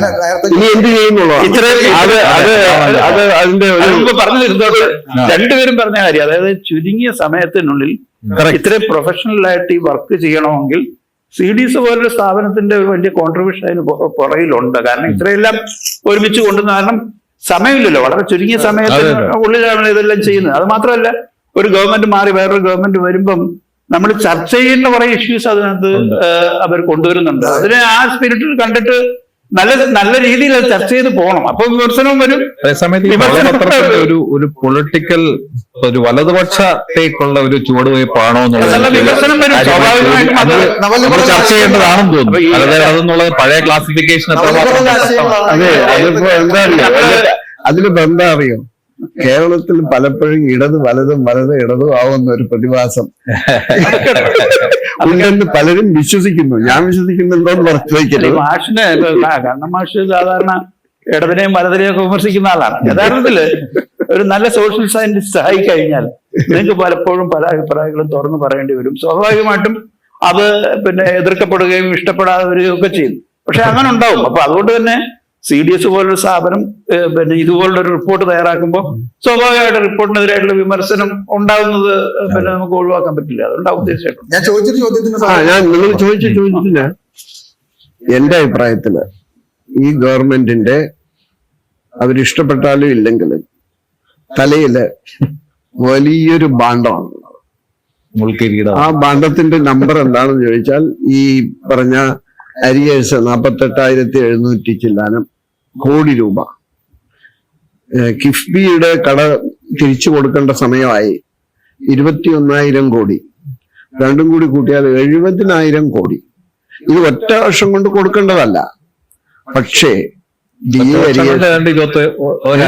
ഒറ്റ വർഷം കൊണ്ട് 21,000 കോടി രൂപയുടെ മറ്റോ അല്ല അടച്ചു തീർക്കാനുണ്ടെന്ന് കൊടുക്കാനുണ്ടെന്ന്. അതിലധികം ഉണ്ട്. കാരണം അതൊക്കെ depends on how you manage. ഇപ്പോ DA പെൻഷൻകാരുടെയും ശമ്പളത്തിന്റെ കാര്യം. അപ്പൊ കഴിഞ്ഞ ഗവൺമെന്റ് തന്നെ പറഞ്ഞിട്ടുണ്ട് ഞങ്ങൾക്ക് ഒറ്റയടിക്ക് തരാൻ പറ്റില്ല, തവണകളായിട്ട് തരാം. ഒരുപക്ഷെ ഇനിയിപ്പോ സതീശൻ ഗവൺമെന്റ് ആ തവണയെ ഒന്നുകൂടി വിസ്തരിക്കേണ്ടി വരും. ഇപ്പൊ 5 കൊല്ലത്തിനുള്ളിൽ ഞങ്ങൾ 10 തവണകളായിട്ട് തരാം എന്ന് പറഞ്ഞാൽ സ്വല്പം ഭാരം കുറയും. പക്ഷേ ഭാരം കുറയ്ക്കാൻ പറ്റാത്തതാണ് ഈ ബാങ്കുകൾക്ക് കൊടുക്കാനുള്ളത്. കോൺട്രാക്ടർമാർക്കും അല്ലാത്തവർക്കും കൊടുക്കാനുള്ള പൈസ ബാങ്കിൽ കൂടെ കൊടുപ്പിച്ചതാണ്. അപ്പൊ അവർക്ക് ഇൻട്രസ്റ്റും കൊടുക്കണം, പ്രിൻസിപ്പലും കൊടുക്കണം. അത് 1 കൊല്ലത്തിലധികം അവധിയില്ലെന്നാണ് എൻ്റെ ഒരു അറിവ്. I don't know. അപ്പൊ അത് കൊടുക്കേണ്ടി വരും. പിന്നെ ഈ കിഫ്ബിയുടെ തിരിച്ചടവ് 21 എന്നുള്ളത് ഇപ്പൊ 7 കൊടുക്കേണ്ടത് തോന്നുന്നു. 7,000 കോടിയെ പറ്റിയാണ്. പക്ഷെ അപ്പോ എന്നാലും അത് കൊടുക്കണ്ടേ? അപ്പൊ ഒരു വലിയൊരു ഭാരം ഇതെല്ലാം നിങ്ങൾക്ക് ഒഴിഞ്ഞു മാറാൻ പറ്റുന്ന ബാധ്യതയല്ല. നിങ്ങൾ 1 കൊല്ലം കൊണ്ട് കൊടുത്താലും 5 കൊല്ലം കൊണ്ട് കൊടുത്താലും it is with you, like an Indian marriage. അതിന് പുറമെയാണ് പുതിയ ബോധനങ്ങൾ എടുത്തുവെച്ചിരിക്കുന്നത്. അല്ല, അതിന്റെ പ്രശ്നം വെച്ച് കഴിഞ്ഞാലേ കേരളത്തില് പിന്നെ നമ്മളെ ഈ ശമ്പള പരിഷ്കരണം എല്ലാ 5 വർഷം കൂടുമ്പോൾ നടക്കുമ്പോൾ ആ ശമ്പള പരിഷ്കരണം കഴിഞ്ഞിട്ട് അടുത്ത വർഷങ്ങളിൽ വലിയൊരു ഫിസിക്കൽ ഷോക്ക് വരും. അതുകൊണ്ട് ഇപ്പൊ പോയ ഗവൺമെന്റ് ഒരു വലിയ ഫിസിക്കൽ ഷോക്കോട് കൂടിയാണ് തുടങ്ങിയത്. വലിയൊരു ശമ്പള പരിഷ്കരണം, അതിന്റെ ബാധ്യത തീർത്തു വന്നു. അപ്പൊ അത് തീർത്തു കഴിഞ്ഞപ്പോഴത്തേക്ക് പിന്നെ അടുത്ത 5 വർഷം ഓരോ ഗവൺമെന്റ് വരുമ്പോഴും 5 വർഷം ഈ ഒരു ലംപിനെസ് അത് എല്ലാ ഗവൺമെന്റുകളും ചരിത്രത്തിൽ നേരിട്ടുള്ള ഒരു കാര്യമാണ്. അതായത് പുതിയ ഗവൺമെന്റിന് ആദ്യമായിട്ട് വരുന്നൊരു കാര്യമല്ല. അതുപോലെ തന്നെ ഈ കോൺട്രാക്ടേഴ്സിന്റെ കുടിശ്ശികയൊക്കെ അതാത് സമയം തീർന്നു പോകുന്ന ഒരു കാര്യമാണ്. അതൊരു പ്രത്യേക ഇപ്പൊ കൂടുതൽ അനാലിസിസ് വരുമ്പോൾ എല്ലാവർക്കും അത് ബോധ്യപ്പെടും. അതിനകത്തൊരു പ്രത്യേക ബഡ്ജിങ് ഒന്നും അവിടെ ഇല്ല. ഈ ഔട്ട്സ്റ്റാൻഡിംഗ് 1000 കോടി കുറച്ചേ ഉള്ളൂ. അത് സ്വാഭാവികമായിട്ടുള്ളൊരു.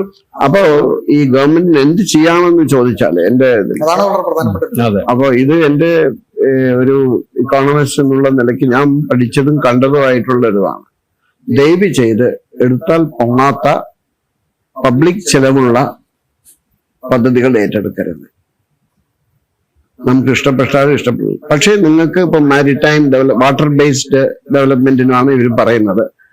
തുറമുഖങ്ങളെ പങ്കുവെച്ച് ഇങ്ങനെയുള്ള you can create an ecosystem for attracting investment and encourage them in a developmental way. അതിന് കുറച്ച് അവിടെ ഇവിടെയൊക്കെ ഇൻഫ്രാസ്ട്രക്ചറിന്റെ കാര്യങ്ങൾ, വലിയ ചെലവില്ലാത്ത കാര്യങ്ങൾ ചെയ്യുന്നുണ്ട്. പക്ഷെ ഡയറക്ട്ലി ഇപ്പോ കിഫ്ബി മാതിരിയുള്ള മാതൃകയിലാണെങ്കിൽ നിങ്ങൾ പേര് വേറെ ആയിരിക്കും, പക്ഷെ അതേ ഇതായിരിക്കും എന്നുള്ളതാണ് എൻ്റെ ഒരു അഭിപ്രായം. രണ്ടാമത്തെ എൻ്റെ ഒരു അഭിപ്രായം എന്ന് പറഞ്ഞാല് അതിപ്പോ എത്ര പേർക്ക് ഇഷ്ടപ്പെടുന്നറിയില്ല. കാരണം അത് ഈ സംഘടിത ഗ്രൂപ്പുകളുമായിട്ട് ബന്ധപ്പെട്ടതാണ്. അപ്പൊ നമ്മുടെ ഈ പെൻഷൻ പ്രായം എനിക്ക് മനസ്സിലാവുന്നില്ല എന്തുകൊണ്ടാണ് ചെറുപ്പക്കാരും ഈ പെൻഷൻ പ്രായത്തെ എതിർക്കുന്നത് എന്നുള്ളത്. കാരണം അവർക്ക് ജോലി കിട്ടിയാൽ അവരും 60 വയസ്സ് വരെ തുടരും. അപ്പോൾ the crisis is for them. ഇപ്പൊ ജോലി കിട്ടണോ അതോ 4 കൊല്ലം കഴിഞ്ഞിട്ട് കിട്ടണോ എന്നുള്ളതായിരിക്കും. ഇതിന് നേരത്തെ തന്നെ എന്നെ മാതിരിയുള്ള കുറച്ച് പേര് ഈ ഒരു പരിഹാരം നിർദ്ദേശിച്ചിട്ടുണ്ട്. ഒന്ന്, ഗവൺമെന്റിന് പല വിധത്തിലുള്ള കാര്യങ്ങളും ചെയ്യാം. അതിൽ നേരത്തെ തന്നെ റിക്രൂട്ട്മെന്റ് തുടങ്ങാം. കാരണം ഈ റിക്രൂട്ട്മെന്റ് ടൈം എന്നുള്ളത് 2 കൊല്ലം 3 വർഷമൊക്കെ എടുക്കും ഈ നമ്മുടെ PSC. അപ്പൊ അത് കുറയ്ക്കാം. 2, ആദ്യത്തെ വർഷത്തെ അപ്പോയിന്റ്മെന്റ് എന്ന് പറയുന്നത് അതൊരു ട്രെയിനിങ് പീരീഡ് ആയിട്ട് മാറ്റുക. Only basic salary that you pay and post ഏത് ഡിപ്പാർട്ട്മെന്റിലാണോ പോസ്റ്റ് ചെയ്യുന്നത് ആ ഡിപ്പാർട്ട്മെന്റിന്റെ എല്ലാ വിഭാഗങ്ങളിലും പോയി പരിശീലനം നേടുക. IAS-കാർക്ക് ഈ അവിടുത്തെ പരിശീലനം കഴിഞ്ഞ് വന്നാൽ ചെയ്യില്ല, ഓരോ ഡിസ്ട്രിക്റ്റിലും പോയിട്ട്. അതും എന്തുകൊണ്ട് നമ്മുടെ എല്ലാ ലെവലിലും അത് വേണം, അങ്ങനെ ചെയ്യാം. മൂന്നാമത്തേതായിട്ട് ഞാൻ പറയുന്നത് തൊഴിൽ അന്വേഷിച്ച് നടക്കുന്ന വിദ്യാസമ്പന്നരായിട്ടുള്ള ആൾക്കാർക്ക് ഒരു ഡെവലപ്മെന്റ് ഫെലോഷിപ്പ്, കാരണം അവർ പഠിച്ചത് മറക്കാതിരിക്കാൻ ഒരു ഡെവലപ്മെന്റ് ഫെലോഷിപ്പ് ആലോചിക്കാവുന്നതാണ്. 15,000 20,000 രൂപ ഫെലോഷിപ്പ് കൊടുത്ത്, ഇപ്പോ ഇദ്ദേഹം MCOM പഠിച്ചു, തൊഴിലില്ലാതെ നടക്കുന്നു, ഒരു ഫെലോഷിപ്പ് കിട്ടി, അദ്ദേഹത്തിന്റെ പഞ്ചായത്തിലോ അല്ലെങ്കിൽ ഏതെങ്കിലും ഒരു പബ്ലിക് സെക്ടറിലോ അവിടുത്തെ അക്കൗണ്ട്സിൽ പോയി അവരെ സഹായിക്കാം, വില്ലേജ് പഞ്ചായത്തിനെ സഹായിക്കാം. വേറെ അദ്ദേഹത്തിന് വേറെ ഏതെങ്കിലും ജോലിദാതാക്കള് അവർക്ക് ഹയർ ചെയ്യാൻ ഇഷ്ടമാണെങ്കിൽ അവർക്ക് ചെയ്യാം. സ്കൂളുകളിൽ പോവാം, പഠിപ്പിക്കാൻ പറ്റുമെങ്കിൽ അങ്കണവാടിയിൽ പോയിട്ട് അവരെ സഹായിക്കാം. അതുമാതിരിയുള്ള പല തരത്തിലുമുള്ള ഒരു ബേസിക്കലി ഒരു development volunteer corps, but you have to pay them a decent fellowship എന്നുള്ളതാണ്.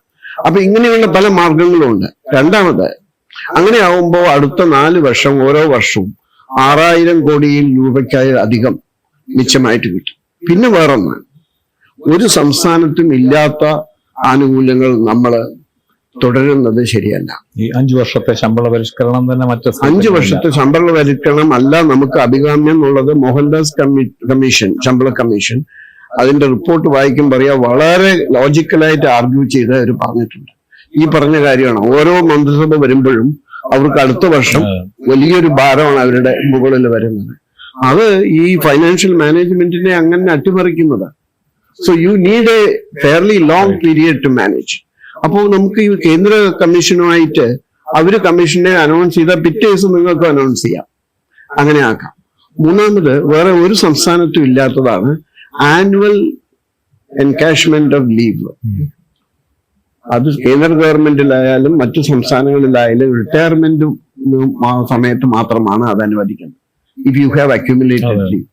നമ്മൾ ഓരോ വർഷവും അതിന് ഏറ്റവും ലേറ്റസ്റ്റ് മിസ്റ്റർ ബാലഗോപാൽ അതിന് നീക്കി വെക്കേണ്ടി വന്ന തുക 3300 കോടി രൂപയാണ്. That's not a small amount. പക്ഷെ അത് ഈ സംഘശക്തി കൊണ്ട് അത് നമുക്ക് അങ്ങനെ പറയാൻ പറ്റുമെന്നുള്ള അറിയില്ല. ആശ്രിത നിയമനം 5% സീലിംഗ്. മോഹൻദാസ് കമ്മീഷൻ പറഞ്ഞിട്ടുള്ളത് ഇത് 11% കൂടി എന്നുള്ളതാണ്. എന്ന് പറഞ്ഞാൽ ജോലി ഇല്ലാതെ പുറമെ നിൽക്കുന്നവർക്ക് അച്ഛനും അമ്മയും അവിടെ പോയി മരിക്കാത്തത് കൊണ്ട് അവർക്ക് ജോലി കിട്ടുന്നില്ല എന്നുള്ളതാണ്. So there are many things we can do. പിന്നെ KCB മാതിരിയുള്ള സ്ഥാപനങ്ങള് സ്വകാര്യവൽക്കരിക്കണം എന്നുള്ള അല്ല, സ്വകാര്യവൽക്കരിക്കണം എന്ന് ഞാൻ പറയില്ല. And I want to make it very clear in this interview, I am not in favour of privatising the electricity sector. കാരണം ഒരു സംസ്ഥാനത്തും അത് വിജയകരമായിട്ടില്ല. ഡിസ്കോം, ഈ പവർ ഡിസ്ട്രിബ്യൂഷൻ ഒരു കമ്പനി, ജനറേഷൻ ഒരു കമ്പനി, പിന്നെ അതിന്റെ താഴെ വേറൊരു കമ്പനി, അതെല്ലാം പരാജയപ്പെട്ടു. So what you need to do is you have to time the KCB. കുറച്ചൊക്കെ ഈ റെഗുലേറ്ററി കമ്മീഷൻ വന്നതുകൊണ്ട് ടൈം ചെയ്യാൻ സാധിക്കുന്നുണ്ട്. ഒരു ഉദാഹരണം മാത്രം പറയാം, സമയമില്ലാത്തതുകൊണ്ട്. നമ്മളിപ്പോൾ 70% നമ്മുടെ പവറും പുറത്തുനിന്ന് മേടിക്കുന്നതാണ്. 7 രൂപ മുതൽ 10 രൂപ വരെയാണ് കൊടുക്കുന്നത്. അതേസമയത്ത് ഞാനോ നിങ്ങളോ സോളാർ വെച്ച് പ്രൊഡ്യൂസ് ചെയ്ത് കൊടുത്താൽ തരുന്നത് 3.5 രൂപ. If you give at least 2/3 of that price, 9 രൂപ കൊടുക്കുന്നത് ഇവിടെ 6 രൂപ കൊടുത്താൽ the supply will increase. Capital investment എല്ലാം അവരെന്നെ ചെയ്തോളും. അപ്പോ അത് വേറൊരു തരത്തിലും ചെയ്യാം. ഇപ്പൊ KSIDC മാതിരിയുള്ള സ്ഥാപനങ്ങൾക്ക് ഈ വിദ്യാലയങ്ങളോ കോളേജുകൾ ക്യാമ്പസുകളോ ഫാക്ടറികളിലുള്ള പ്രൈവറ്റ് ഫാക്ടറികളുടെ സ്ഥലമുള്ള സ്ഥലങ്ങളിലൊക്കെ സോളാർ പ്ലാന്റ് തുടങ്ങാനുള്ള കടം കൊടുക്കാനും. And it is return revenue generating, unlike the KIIFB. So you can get that. അപ്പോ അങ്ങനെയുള്ള കാര്യങ്ങൾ നിങ്ങൾക്ക് ഒരുപാട് സാധ്യതകളുണ്ട് if they want, but you have to manage it very well. എന്റെ അഭിപ്രായത്തിൽ നമ്മുടെ സംസ്ഥാനത്ത്, മറ്റു സംസ്ഥാനത്തെ എക്സ്പീരിയൻസ് എനിക്കില്ല, പക്ഷെ അവിടെയൊക്കെ ഏകദേശം ഇങ്ങനെയാണ്. കണക്ക് സൂക്ഷിക്കലും കണക്ക് ചെലവാക്കുന്നതിലും പലപ്പോഴും നമുക്കൊരു അച്ചടക്കമില്ല. ഏറ്റവും അച്ചടക്കം ഇല്ലാത്തത് മൂലധന പദ്ധതികള് സമയത്തിന് പൂർത്തീകരിക്കുന്നതിലും അതിന്റെ ചെലവ് ഒറിജിനൽ ചെലവിനേക്കാൾ കൂടുതലാവരുത് എന്നുള്ളതിലും. അതിന്റെ സമയമുണ്ടെങ്കിൽ ഞാൻ അതിന്റെ എക്സാമ്പിൾ പറയാം, അല്ലെങ്കിൽ ചോദിക്കാനുള്ളത് ഈ ധവളപത്രത്തിൽ പറയുന്ന ചില പരിഹാര നിർദ്ദേശങ്ങളുണ്ട്. ആ പരിഹാര നിർദ്ദേശം ഞാനത് എടുത്തു പറയുന്നില്ല. അതിനെക്കുറിച്ചുള്ള അഭിപ്രായം, അതിനെക്കുറിച്ച് പൊതുവായുള്ള വിമർശനം ഇത് നിയോ ലിബറൽ ആശയമാണ്, നയമാണ് നടപ്പാക്കുന്നത് എന്നുള്ളതാണ്. ആ ടെർമിനോളജി നമുക്ക് മാറ്റാം. അത് നടപ്പാക്കുന്ന വഴി കേരളത്തിൽ എന്ത് സംഭവിക്കും? ഗവൺമെന്റ് പോളിസി ഉണ്ടാക്കി തീരുമാനിക്കണം എങ്ങനെ ഇംപ്ലിമെന്റ് ചെയ്യണം. അതിൽ ആദ്യത്തെ ഒരു കാര്യം, നമ്മളിപ്പോ CDSലെ വിദഗ്ധരൊക്കെ കൂടെ ചേർന്നിട്ട് തയ്യാറാക്കിയിട്ടുള്ള ഒരു റിപ്പോർട്ടാണ്. പക്ഷെ അതിനകത്ത് ഈ പോളിസി സംബന്ധിച്ചിട്ടുള്ള കാര്യം യഥാർത്ഥത്തിൽ കേരളത്തിൽ അങ്ങനെ ചർച്ച ചെയ്യപ്പെട്ടുള്ളതല്ല. ഒരുപക്ഷെ മുന്നണി തന്നെ, UDF തന്നെ ചർച്ച ചെയ്തിട്ടുള്ളതാണെന്ന് തോന്നുന്നില്ല. കാരണം പല മിനിസ്റ്റേഴ്സും പിന്നീട് പ്രതികരിച്ചത് ഇത് ചർച്ച ചെയ്യാൻ പോകുന്നു. പക്ഷെ നിയമസഭയിൽ മുഖ്യമന്ത്രി തന്നെ അവതരിപ്പിച്ച ഒരു റിപ്പോർട്ട് എന്നുള്ള നിലയിൽ ആ നിലയ്ക്ക് എന്തെങ്കിലും ഒരു പ്രത്യേകത അതിനുണ്ട് എന്ന് കൽപ്പിച്ചു കഴിഞ്ഞാലാണ് ഈ പ്രശ്നം. പക്ഷെ അത് ഓപ്പൺ ടു ഡിസ്കഷൻ ആയിരിക്കണം. കേരളത്തിൽ ചർച്ച ചെയ്ത് മാത്രമേ അത്തരം ഒരു പരിപാടിയായിട്ട് പോകാൻ കഴിയൂ. കാരണം അതിൽ പലതും ഇപ്പോ KSEB-യുടെ സ്വകാര്യവൽക്കരണം പോലുള്ള കാര്യം, ഒന്ന് കേരളത്തിൽ എതിർപ്പുണ്ടാവാൻ, രണ്ട് അത് മറ്റ് സംസ്ഥാനങ്ങളിൽ ചെയ്തതിന്റെ എക്സ്പീരിയൻസ് നമ്മൾ പരിഗണിക്കേണ്ടതായിട്ടുണ്ട്. പിന്നെ അതുപോലെ തന്നെ മൂന്നാമത് ഇപ്പം മാഷ് പറഞ്ഞ ഈ സാധ്യതകൾ, ഇപ്പൊ ഈ സോളാറിന്റെ ഒക്കെ സാധ്യതകൾ, അതൊക്കെ നമ്മൾ പിന്നെ KSEB വഴിയും അല്ലാതെ ഒക്കെ ആയിട്ട് നമ്മൾ ചെയ്യേണ്ട കാര്യമാണ്. ഇപ്പൊ ഈ പിന്നെ സോളാറ് വ്യാപകമായിട്ടുണ്ട് കേരളത്തിൽ. പക്ഷെ അത് KSEB-യുടെ ട്രാൻസ്മിഷനും ഒക്കെ ആയിട്ട് ബന്ധപ്പെട്ട് ചില ടെക്നോളജിക്കൽ പ്രോബ്ലംസും ഉണ്ട്. അത് പരിഹരിക്കണം. അത് അങ്ങനെ പിന്നെ മിക്കവാറും എല്ലാ മേഖലകളിലും എല്ലാ സ്ഥാപനങ്ങളുമായി ബന്ധപ്പെട്ട് ഇംപ്രൂവ്മെന്റിനുള്ള സ്കോപ്പ് ഉണ്ട്. അതൊക്കെ രാഷ്ട്രീയത്തിന് അതീതമായി തന്നെ ആൾക്കാർ അംഗീകരിക്കുന്ന കാര്യമാണ് അത്തരത്തിലുള്ള ഇംപ്രൂവ്മെന്റ് കൊണ്ടുവരുന്നത്. അപ്പോ പിന്നെ ഇതാണ് എനിക്ക് ആ പിന്നെ റിഫോം ഇവരോട് ചോദിക്കാറുണ്ട്, രണ്ടുപേരോട് ചോദിക്കാം. എല്ലാ ഗവൺമെന്റുകളും നമ്മുടെ സമീപകാലത്തുള്ള ഗവൺമെന്റുകളും വളരെ പരസ്യമായിട്ട് തന്നെ അല്ലെങ്കിൽ പ്രത്യക്ഷമായിട്ട് തന്നെ സ്വകാര്യ നിക്ഷേപം കിട്ടിയാൽ, കാരണം ഇതെല്ലാം കഴിഞ്ഞാൽ അവസാനം നമ്മൾ പോയി നിൽക്കുന്നത് നമ്മുടെ സ്റ്റേറ്റിന് ജനറേറ്റ് ചെയ്യുന്ന വരുമാനം ഉണ്ടെങ്കിൽ ഇതെല്ലാം ചെയ്യാവുന്നതാണ്. നമ്മുടെ സാമൂഹ്യ ചെലവുകൾ നടത്താം, കേരള മാതൃക നിലനിർത്താം. പക്ഷെ ഇതിനെവിടെയാണ് നമുക്ക് നമ്മുടെ ഗ്രോത്ത് എവിടെ ഇല്ല, സാമ്പത്തിക വളർച്ചയില്ല എന്നുള്ള വലിയ ബുദ്ധിമുട്ടുകൾ പറയുന്നുണ്ട്. അത് കക്ഷിഭേദമില്ലാതെ എല്ലാവരും ഇപ്പോ കഴിഞ്ഞ കുറെ കാലമായിട്ടെങ്കിലും സ്വകാര്യ നിക്ഷേപം ആഗ്രഹിക്കുന്നതുമാണ്. ഈ ഗവൺമെന്റും വളരെ അതിശക്തമായി മറ്റെല്ലാം നമുക്ക് മറക്കാം. ഇതിന് കേരളത്തിന് ഇനി എന്താണ് ചെയ്യാൻ പറ്റുന്നത്? ഇത് ഒരു എന്താ പറയുക, ഹോളി ഗ്രെയിൽ പോലെ എവിടെയോ കാണാനില്ലാത്ത ഒരു സാധനമാണ് കേരളത്തിൽ. ഇവിടുത്തെ കേരളത്തിനെ കുറിച്ചുള്ള ഇമേജ് മോശമാണ്, അത് മാറി എന്ന് പറയുന്നു, സമരങ്ങളില്ല, പണിമുടക്കുകൾ ഇല്ലാതായിരിക്കുന്നു, ഇൻഫ്രാസ്ട്രക്ചർ വന്നിരിക്കുന്നു. ഇതെല്ലാം കഴിഞ്ഞിട്ടും ഏതോ ഒരു പക്ഷിക്ക് ഒരു സാധനം വരണം എന്ന് പറയുന്ന പോലെ ഇത് വരുന്നില്ല. അപ്പൊ അതെന്തുകൊണ്ടാണ്? അല്ലെങ്കിൽ ഇനി എന്തെങ്കിലും സാധ്യതയുണ്ടോ? എങ്ങനെ ഇപ്പൊ ഓപ്പൺ അപ്പ് ചെയ്യുക എന്ന് പറഞ്ഞാൽ അതിന് നമുക്ക് പരിമിതി ഉണ്ടാകും. അപ്പൊ അത് ഒഴിവാക്കപ്പെടുന്നേ ഇല്ല, സ്വാഗതം ചെയ്തുകൊണ്ടിരിക്കുക. പക്ഷെ എന്നിട്ട് വരുന്നില്ല. പച്ചയായിട്ട് പറയട്ടെ, പച്ചയായിട്ട് പറഞ്ഞാൽ ഇതൊരു റൈറ്റ് വിങ് റിപ്പോർട്ടാണ്, ഞങ്ങൾ ലെഫ്റ്റ് വിങ് ആണ് എന്നുള്ളതിൽ യാതൊരു കണ്ടന്റും ഇല്ല. അഡാനിക്ക് ഇവിടെ ഒരു ഇന്റർനാഷണൽ ട്രാൻസ്ഷിപ്മെന്റ് മദർഷിപ്പുകൾ വരാനായിട്ട് സൗകര്യം ചെയ്തു കൊടുത്തപ്പോൾ നമ്മുടെ ഈ ദരിദ്ര സംസ്ഥാനം, ദരിദ്ര ഗവൺമെന്റ്, അല്ലാണ്ട് ജനങ്ങളല്ല കേട്ടോ, ദരിദ്ര ഗവൺമെന്റ് 8,000 കോടിയിലധികം രൂപ കൊണ്ടുപോയി അങ്ങ് കൊടുത്തു. ഇക്വിറ്റി ചോദിച്ചില്ല, അതിന്റെ റിട്ടേൺ ചോദിച്ചില്ല. 40 കൊല്ലം ഒന്നും തരണ്ട. 41ാമത്തെ കൊല്ലം മുതൽ നിങ്ങൾ ലാഭം ഉണ്ടാക്കുകയാണെങ്കിൽ അതിന്റെ 1% തന്നാണ്. 40 കൊല്ലം ഞാൻ നിങ്ങൾക്ക് നിങ്ങൾ എനിക്ക് 100 രൂപ തരുന്നു. അപ്പോ സ്വകാര്യ നിക്ഷേപകരെ സ്വാഗതം ചെയ്യാത്തതല്ല, അമിതമായ സ്വാഗതം ചെയ്യുന്നുണ്ട്. എന്നിട്ടും ഇതിനകത്ത് ഒരു പ്രശ്നമുള്ളത് കാരണം എന്റെ ഞാൻ തുടങ്ങിയുള്ളൂ. അപ്പൊ അതാണ് പച്ചയായിട്ട് പറയാൻ പറഞ്ഞത്. പക്ഷെ എന്നിട്ടും അപ്പോ U went out of your way. As an economist, I am against Kerala government giving free money to a private enterprise, that to a crony capitalist.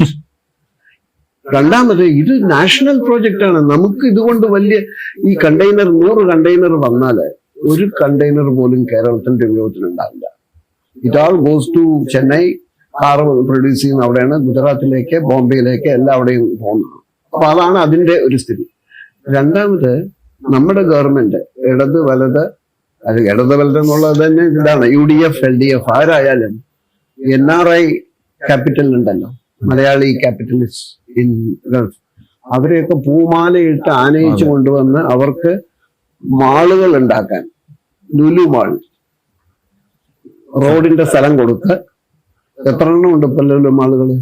എത്ര 5 സ്റ്റാർ ഹോട്ടൽസ് അവരുണ്ടാക്കിയിട്ടുണ്ട്, എത്ര വലിയ വമ്പൻ ഹോസ്പിറ്റലുകൾ ഉണ്ടാക്കിയിട്ടുണ്ട്.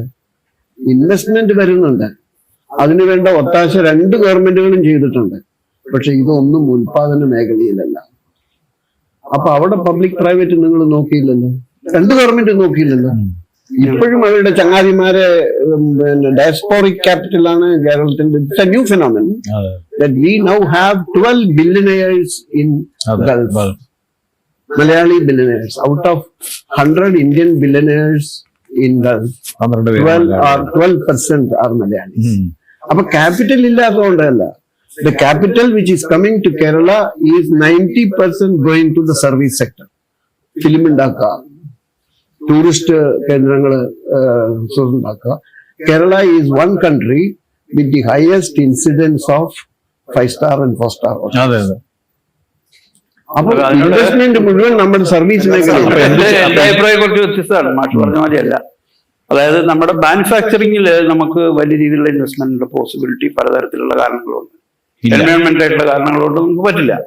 IT, ഇൻഫർമേഷൻ ടെക്നോളജി, അതുപോലെ തന്നെ പുതിയ technology, tourism, അതുപോലുള്ള മേഖലകളിലാണ് നമുക്ക് സാധ്യത. ആ മേഖലകളിലൊക്കെ നമുക്ക് ഇൻവെസ്റ്റ്മെന്റ് ഇപ്പൊ കിട്ടി തുടങ്ങിയിട്ടുണ്ട്. കൂടുതൽ ഇൻവെസ്റ്റ്മെന്റ് വന്നുകൊണ്ടിരിക്കുന്നു. നമ്മുടെ ITS മേഖല, നമ്മുടെ ഈ എല്ലാ പാർക്കുകളിലും പിന്നെ അവൈലബിൾ ആയിട്ടുള്ള സ്പേസ്, പുതിയ പുതിയ നഗരങ്ങൾ ഉണ്ടാക്കത്തക്ക രീതിയിലുള്ള ഡിമാൻഡ് വന്നുകൊണ്ടിരിക്കുന്നു. അത് തൊഴിലവസരങ്ങൾ സൃഷ്ടിക്കുന്നുണ്ട്. പക്ഷെ അതോടൊപ്പം തന്നെ മാഷ് പറഞ്ഞതിനോട് എനിക്ക് പൂർണ്ണമായിട്ട് യോജിപ്പുള്ള കാര്യം, നമ്മുടെ വിഴിഞ്ഞം പോർട്ടിന്റെ ആ കരാറ് യഥാർത്ഥത്തിൽ കേരളത്തിന് അനുകൂലമായിരുന്നില്ല. ആ കരാർ എങ്ങനെ ഉണ്ടായി, അതിന്റെ ടേംസ് എങ്ങനെയാണ്, എങ്ങനെ വൺ സൈഡഡ് ആയി എന്നുള്ളതൊക്കെ കേരളം ഒരുപാട് ചർച്ച ചെയ്തിട്ടുള്ളതാണ്. അതിന്റെ ഉത്തരവാദി ആരാണെന്നുള്ളതൊക്കെ അറിയാം. പക്ഷെ അല്ല, കരാർ ഒപ്പിട്ടത് UDF നടപ്പാക്കിയത് പക്ഷെ നടപ്പാക്കാതിരുന്നാൽ, അതായത് ഒരു 10-30 വർഷക്കാലം പഴക്കമുള്ള ഒരു പ്രോജക്റ്റാണ്. അത് ഒരു തവണ കൂടി ഇതിന്റെ പേര് പറഞ്ഞ് മാറ്റിയിരുന്നെങ്കിൽ അത് നടക്കില്ല. നമ്മൾ ഒരു കാര്യം, ചൈനയുടെ അഡ്വാൻറ്റേജിനെ പറ്റി പറയും. ചൈന ഇൻഫ്രാസ്ട്രക്ചർ രംഗത്ത് വന്ന വലിയ വികസനത്തിന്റെ ഒരു ഉദാഹരണമാണ് ചൈനയിൽ ഇത്തരം മദർ പോർട്ടുകൾ എത്ര ഉണ്ട്. ഈ ഒരു മദർ പോർട്ട് ട്രേഡിൽ നമുക്ക് ഉണ്ടാക്കുന്ന അഡ്വാൻറ്റേജിന്റെ കാര്യം പറഞ്ഞാൽ, യഥാർത്ഥത്തിൽ US താരിഫ് നമുക്ക് 10% ആക്കി കഴിഞ്ഞാൽ അതിനെ കോമ്പൻസേറ്റ് ചെയ്യും. ഇതുപോലെ 2 പോർട്ടുകളും അതുപോലെ തന്നെ ബാക്കി ഹൈവേകളും ട്രാൻസ്പോർട്ട് ഫെസിലിറ്റി ഉള്ളത് അത്രയും കുറയുമല്ലോ. ട്രാൻസാക്ഷൻ കോസ്റ്റ് അത്രയും കുറയും. ഗവൺമെന്റ് ഓഫ് ഇന്ത്യ കുറെ കാലമായിട്ട് മൻമോഹൻ സിംഗിന് ശേഷം ഇത്തരം കാര്യങ്ങളിലൊന്നും ശ്രദ്ധിക്കുന്നില്ല. നമ്മൾ മാനുഫാക്ചറിങ് വളരെ പുറകെ പോയി, ഇൻഫ്രാസ്ട്രക്ചർ വളരെ പുറകെ പോയി. പ്രൈവറ്റ് ഇൻവെസ്റ്റ്മെന്റ് ഇപ്പൊ ഏറ്റവും അടുത്ത കാലത്ത് നടക്കുന്ന ചർച്ചകൾ, ഒരു മേഖലയിലും പ്രൈവറ്റ് ഇൻവെസ്റ്റ്മെന്റ് വരാൻ തയ്യാറല്ല. അവരെല്ലാം സ്റ്റോക്ക് മാർക്കറ്റിൽ മാത്രം നോക്കാൻ വേണ്ടി നോക്കി നിൽക്കുക. യഥാർത്ഥത്തിൽ ഇന്ത്യക്ക് മുഴുവൻ കേരള സർക്കാർ ചെയ്ത ഒരു സേവനമാണ് ഈ വിഴിഞ്ഞം പോർട്ടുമായി ബന്ധപ്പെട്ട് വലിയ വികസനം വരാൻ തന്നെ പോവുകയാണ്. കുറച്ചൊരു പ്രോആക്റ്റീവായിട്ട് കേരള ഗവൺമെന്റ് നിന്നാൽ വലിയ രീതിയിലുള്ള സാധ്യത അതുള്ള പോർട്ടുമായി ബന്ധപ്പെട്ട് കേരളത്തിലുടനീളമുണ്ട്. അതെല്ലാം പിന്നെ തീർച്ചയായിട്ടും വെൽക്കം ചെയ്യണം. പക്ഷെ അത് പറയുമ്പോൾ തന്നെ ഈ ഒരു വിമർശനം അവിടെ നിൽക്കുന്നുണ്ട്. കാരണം ഈ കേരളം മുടക്കുന്ന പൈസക്കനുസരിച്ച് ഉള്ള ഒരു മര്യാദക്കുള്ള ഒരു കരാറല്ല അത് എന്നുള്ളത് നിൽക്കുന്നുണ്ട്. ഇനി വരുന്ന കരാറുകളിലും ഇനി വരുന്ന പിന്നെ സ്വകാര്യ നിക്ഷേപം എന്തായാലും കേരളത്തിന് ആകർഷിക്കാം. അങ്ങനെ ആകർഷിക്കുമ്പോൾ വളരെ വൺ സൈഡഡ് ആയിട്ട് കേരളത്തിനെ ആഫ്രിക്കയാക്കുന്ന തരത്തിലുള്ള കരാറുകളിലേക്ക് പോകരുത്. കാരണം എവിടെ റിസോഴ്സ് ഉണ്ടോ, ഇപ്പൊ ആഫ്രിക്ക ഇങ്ങനെ ആവുന്നതിന്റെ ഏറ്റവും പ്രധാനപ്പെട്ട ഒരു കാരണം അവിടെ റിസോഴ്സ് കൂടുതലുള്ളതുകൊണ്ടാണ്. എല്ലാവരും ചെന്നിട്ട് അവിടെ പരിപാടിയാണ്. അതുപോലെ തന്നെയാണ് ഇപ്പൊ ഗൾഫിൽ എന്താണ് ഇത്രയും അസമാധാനം? അവിടെ ഓയിലുള്ളതാണ്. ഓയിലുള്ളത് കൊണ്ട് എല്ലാവരും അവിടെ കേന്ദ്രീകരിച്ച് അവരെ ഡോമിനേറ്റ് ചെയ്യാൻ വേണ്ടി നോക്കുന്നതിന്റെ ഭാഗമായിട്ടാണ് അവിടെ പ്രശ്നം. അതുകൊണ്ട് നമുക്കിവിടെ കരിമണലുണ്ട്, മറ്റ് റിസോഴ്സസ് ഉണ്ട്. അത് നമ്മുടെ നാടിന്റെ ഞാൻ ചോദിക്കാൻ പോയത്, ഇപ്പൊ ഇതേ ഒരു വികസന നയമാണ്, അല്ലെങ്കിൽ അതിനെ ഒരു ഫോക്കസ് ചെയ്യുന്ന ഒരു സംഗതിയാണ് വി സതീശൻ അവതരിപ്പിച്ചിരിക്കുന്നത്. ഇപ്പൊ പോർട്ടുകളെ ബന്ധിപ്പിക്കുക, കടലിനെയും നദികളെയും ബന്ധിപ്പിക്കുക, അങ്ങനെ ഒരു വലിയ വികസന പദ്ധതിയാണ്. ആരാണ് തടസ്സം? അതായത് കേരളത്തിലെ പോർട്ടുകൾ പോർട്ടുകളെ വികസിപ്പിക്കാനാണ്. അതുപോലെ ദേശീയ ജലപാതയുടെ മിക്കവാറും വർക്ക് പൂർത്തിയായിരിക്കുകയാണ്. അപ്പൊ അത് ഒരുപാട് നമ്മൾ ഇൻവെസ്റ്റ് ചെയ്തിട്ടുണ്ട്. അവിടെ ഇൻവെസ്റ്റ്മെന്റ് വരണം. പക്ഷെ അത് വരുമ്പോ ഏത് രീതിയിലുള്ള വെഹിക്കിൾസ് ആണ് കൊണ്ടുവരാൻ പോകുന്നത്, അത് കേരളത്തിന് പ്രയോജനപ്രദമായിട്ടാണോ അത്തരം ഡീലുകൾ വരേണ്ടത് ഒക്കെ പ്രധാനമാണ്. പക്ഷെ അത് എപ്പോഴും നമുക്ക് നഷ്ടമായിട്ടാണ് ഈ വലിയ സ്വകാര്യ മേഖല ഇൻവെസ്റ്റ്മെന്റ് ഒക്കെ ലോങ് ടേമിൽ വന്നിരിക്കുന്നത് എന്നുള്ളത് നമ്മുടെ ഗതികേട്. മറ്റേ ഇപ്പം 57 സർക്കാരിന്റെ ചാലിയ ഗ്വാളിയർ റൈൻസ് മുതലെടുക്കുകയാണെങ്കിൽ സ്മാർട്ട് സിറ്റി എറണാകുളത്ത് തുടങ്ങിയത് ഇതുപോലെ അവസാനം നോക്കിയപ്പോൾ നമുക്ക് നഷ്ടത്തിലാവുന്നു. അദാനിയുടെ പോർട്ട് നമുക്ക് നഷ്ടത്തിലാവുന്നു. അപ്പൊ നമ്മുടെ ബാർഗെയിനിങ് ഇങ്ങനെ ഒരു സ്വകാര്യ ഇൻവെസ്റ്റ്മെന്റ് വരണമെങ്കിൽ നമ്മൾ കുറെ നഷ്ടപ്പെട്ടാലേ കഴിയൂ അദാനിയുടെ പോർട്ട് നമുക്ക് ആ കരാറ് വളരെ പ്രയോജനപ്രദമല്ലെങ്കിൽ അദാനി പോർട്ട് വന്നതിന്റെ പ്രയോജനം ഇന്ത്യൻ എക്കണോമിക്ക് മൊത്തം ഉണ്ട് എന്നുള്ളത് മാത്രമല്ല, അതുകൊണ്ട് കേരളത്തില് ഒരു വലിയ സാധ്യതയാണ് തുറക്കുന്നത്. ഞാനൊരു റെസ്പോൺസ് പറയട്ടെ ഇതിന്. ആദ്യം ഞാൻ പറഞ്ഞ സ്റ്റേറ്റ്മെന്റ്, ഈ എടുത്ത പൊങ്ങാത്ത പ്രോജക്റ്റ് പിന്നെ സർക്കാരിന് ബാധ്യത ഉള്ളത് എടുക്കരുത്. കൊച്ചിൻ ഷിപ്പ്യാർഡ് വന്നപ്പോ എനിക്ക് ഓർമ്മയുണ്ട്, അന്ന് ഞാൻ കോളേജിൽ പഠിക്കാൻ പറ്റുകയാണ്. കേരളം അങ്ങനെ വികസിക്കാൻ പോകുന്നു, ഭയങ്കര ഇതായിരുന്നു. കൊച്ചിൻ ഷിപ്പ്യാർഡ് വരണം, ഞങ്ങൾക്ക് കൊച്ചിൻ ഷിപ്പ്യാർഡ് വേണം. കൊച്ചിൻ ഷിപ്പ്യാർഡ് വന്നു, നല്ല തന്നെയാണ്, കുറച്ച് പേർക്ക് ജോലി കിട്ടിയിട്ടുണ്ട്. അതിൽ കൂടുതൽ വ്യവസായവൽക്കരണത്തിന് പറ്റുന്ന വിധത്തിൽ എന്താണ് അവിടെ നടന്നത്? കേരളത്തിൽ തൊഴിലൊരു പ്രധാനപ്പെട്ട കാര്യമാണല്ലോ. ഡോക്ടർ കെ സുബ്രഹ്മണ്യം അദ്ദേഹം കേരളത്തിന്റെ ഇൻഡസ്ട്രിയലൈസേഷനെ കുറിച്ച് എഴുതിയപ്പോൾ പറഞ്ഞത്, അതിന് അനുയോജ്യമായിട്ടുള്ള സാധനങ്ങൾ, ഇൻപുട്സ് പലതും ഉണ്ടാക്കി കൊടുക്കാനുള്ള ഒരു ഇൻഡസ്ട്രിയൽ ക്ലസ്റ്റർ ബേസ് നമുക്ക് ഉണ്ടായിരുന്നില്ല. So they will outsource from Chennai and Bangalore and other places. അതാണ് ഉള്ളത്. പക്ഷെ ഇതൊക്കെ എങ്ങനെയാണെങ്കിലും എനിക്കൊരു ഗുഡ് ന്യൂസ് കൂടെ പറയാനുണ്ട്. അതായത് എന്താന്ന് വെച്ചാൽ, ഇപ്പൊ നമ്മുടെ കേരളത്തിൽ വളർന്നു വരുന്ന രണ്ട് ഉൽപാദനവുമായിട്ട് ബന്ധപ്പെട്ടത്, ഒന്ന് എക്സ്പോർട്ടുമായിട്ട് ബന്ധപ്പെട്ട് നേരത്തെ പറഞ്ഞു IT സെക്ടർ. ഇപ്പൊ 3 IT പാർക്കുണ്ട്. നമ്മൾ ബാംഗ്ലൂരിനേക്കാൾ എത്രയോ പുറകെയാണ്, പക്ഷെ നമുക്ക് ടാലന്റ് ഉണ്ട്. ഇപ്പൊ ഈ സ്റ്റാർട്ടപ്പ് മിഷൻ തുടങ്ങിയല്ലോ, and that is a success എന്നാണ് എന്റെ എനിക്കിതിന് വലിയ വൈദഗ്ധ്യമില്ല. അപ്പൊ എന്റെ മകൻ ഉൾപ്പെടെയുള്ള ആൾക്കാർ പറയുന്നത് it's A very good success. അത് നമ്മൾ ഇനിയും കൊണ്ടുപോകണം എന്നുള്ളത് ഒന്ന്. അത് എക്സ്പോർട്ട് ഓറിയന്റഡ്. രണ്ടാമത്തത് ഹെൽത്ത് കെയർ എക്യുപ്മെന്റ് മാനുഫാക്ചറിങ്. ഇപ്പോ ഹെൽത്ത് കെയർ എക്യുപ്മെന്റ് മാനുഫാക്ചറിങ് സെക്ടറിൽ ഞാനത് വേണ്ടവിധം പരിശോധിച്ചിട്ടില്ല, പക്ഷെ എന്റെ ഫ്രണ്ട്സ് പറയുന്നതൊക്കെ ആയിട്ട് ഏകദേശം 20-25% health care equipment is produced in Kerala. അത് മുഴുവൻ പ്രൈവറ്റ് സെക്ടറാണ്. ഡെന്റൽ കെയർ അവര് വേൾഡ് ലീഡറാണ്. അത് ജർമ്മൻ കൊളാബറേഷൻ. അങ്ങനെ 1500 പെൺകുട്ടികളാണ് അവിടെ ജോലി ചെയ്യുന്നത്. അപ്പൊ നോളജ്, സോ പിന്നെ ഈ ഗവൺമെന്റ് നേരത്തെ നമ്മൾ പറഞ്ഞിട്ടുള്ളതാണ്, ഫോക്കസ് ചെയ്യേണ്ടത് ഈ മാരിടൈം ഡെവലപ്മെന്റ് ഈസ് ഗുഡ്. കാരണം അതിനൊരു ലാൻഡ് അധികം വേണ്ട. So they have to have a good policy to attract people. നമുക്ക് അതിന്റെ വിശദമായിട്ടുള്ള പ്ലാൻ വരാതെ കമന്റ് ചെയ്യാനും പറ്റില്ല. ഇപ്പൊ ഒരു ഐഡിയ ലെവലിൽ മാത്രം നമ്മുടെ സമയം. അപ്പൊ ഞാൻ പറയുന്നത് വെച്ചാൽ, you must encourage small and medium investment in the private sector with knowledge intensive manufacturing and knowledge intensive activities like the IT. പിന്നെ precision tools മാത്രമേ അധികം pharmaceutical products. അപ്പോൾ you have to be a nuanced industrial policy where the demand for land and cheap labor is not there. എന്തെങ്കിലും പറയാനുണ്ടെങ്കിൽ അത് പറഞ്ഞിട്ട് നമുക്ക് conclude ചെയ്യാം. അല്ല, തീർച്ചയായിട്ടും ഈ നമ്മുടെ ഈ ഗവൺമെന്റിന്റെ ഈ കഴിഞ്ഞ 10 വർഷത്തെ ഗവൺമെന്റിന്റെ നടപടികളെ കുറിച്ചും അതിന്റെ സാമ്പത്തിക മാനേജ്മെന്റിന്റെയും ഒരു പോസ്റ്റ്മോർട്ടം, ഒരു അനാലിസിസ് ആണ് ഈ ഗവൺമെന്റ്. ഈ രണ്ട് ഗവൺമെന്റുകൾക്കെതിരെ അതിശക്തമായ വിമർശനം ഉന്നയിച്ചിട്ടുള്ളവരാണ് നമ്മൾ രണ്ടുപേരും. പല ചർച്ചകളും ഞാൻ അല്ലാതെ ഉയർത്തിയിട്ടുണ്ട്. പക്ഷെ ഈ ഗവൺമെന്റിന്റെ സാമ്പത്തിക മാനേജ്മെന്റ് വലിയ മോശമില്ലായിരുന്നു എന്ന് വിശ്വസിക്കുന്ന ഒരാളാണ്. പ്രത്യേകിച്ച് നമ്മൾ പലതവണ ചർച്ച ചെയ്തതുപോലെ കേരളം ഈ 10 വർഷത്തിനിടയ്ക്ക് നേരിട്ട അഭൂതപൂർവമായ പ്രതിസന്ധികൾ, അത് ചെറിയതല്ല എന്നുള്ളത് എല്ലാവർക്കും അറിയാം. ആ പ്രതിസന്ധികളുടെ ഇടയിലും ഈ സാമാന്യം നന്നായി തന്നെയാണ് ഈ ഗവൺമെന്റ് സാമ്പത്തിക കാര്യങ്ങൾ, അത് ഗവൺമെന്റിനെതിരായിട്ടുള്ള വിമർശനങ്ങൾ മറ്റു രംഗത്തുള്ളപ്പോൾ പോലും പ്രത്യേകിച്ച് കഴിഞ്ഞ 5 വർഷത്തെ ഗവൺമെന്റ് കാരണം അതുപോലത്തെ തകർച്ചകളിൽ നിന്നാണ്.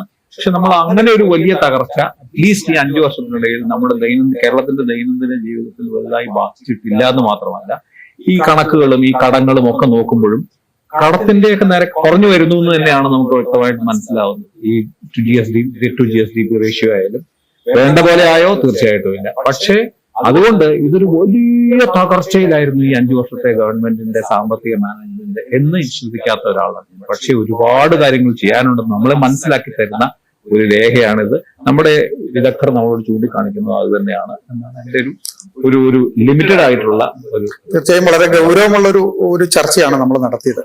2 പ്രമുഖരായ സാമ്പത്തിക വിദഗ്ധന്മാർ, സീനിയറായ ഒരു മാധ്യമ പ്രവർത്തകൻ, ഇതെല്ലാം വളരെ ഗൗരവമുള്ള ഒരു ആംഗിളുകളിൽ നിന്നിട്ടാണ് ഈ വിഷയത്തെ സമീപിച്ചത്. ഈ ചർച്ചയെ ഒരുപാട് കാര്യങ്ങൾ ഇനിയും നമുക്ക് സംസാരിക്കാനുണ്ട്, ഒരുപാട് മേഖലകൾ സംസാരിക്കാനുണ്ട്. അത് ഇതിന്റെ ഒരു പരിമിതിക്കുള്ളിൽ സാധ്യമല്ലാത്തതുകൊണ്ട് നമ്മൾ തൽക്കാലത്തേക്ക് വിടുകയാണ്. നമുക്ക് ചർച്ച തുടരാം. അതുകൊണ്ട് ഇതിൽ പങ്കെടുത്ത എല്ലാവർക്കും നന്ദി, നമസ്കാരം. നമസ്കാരം.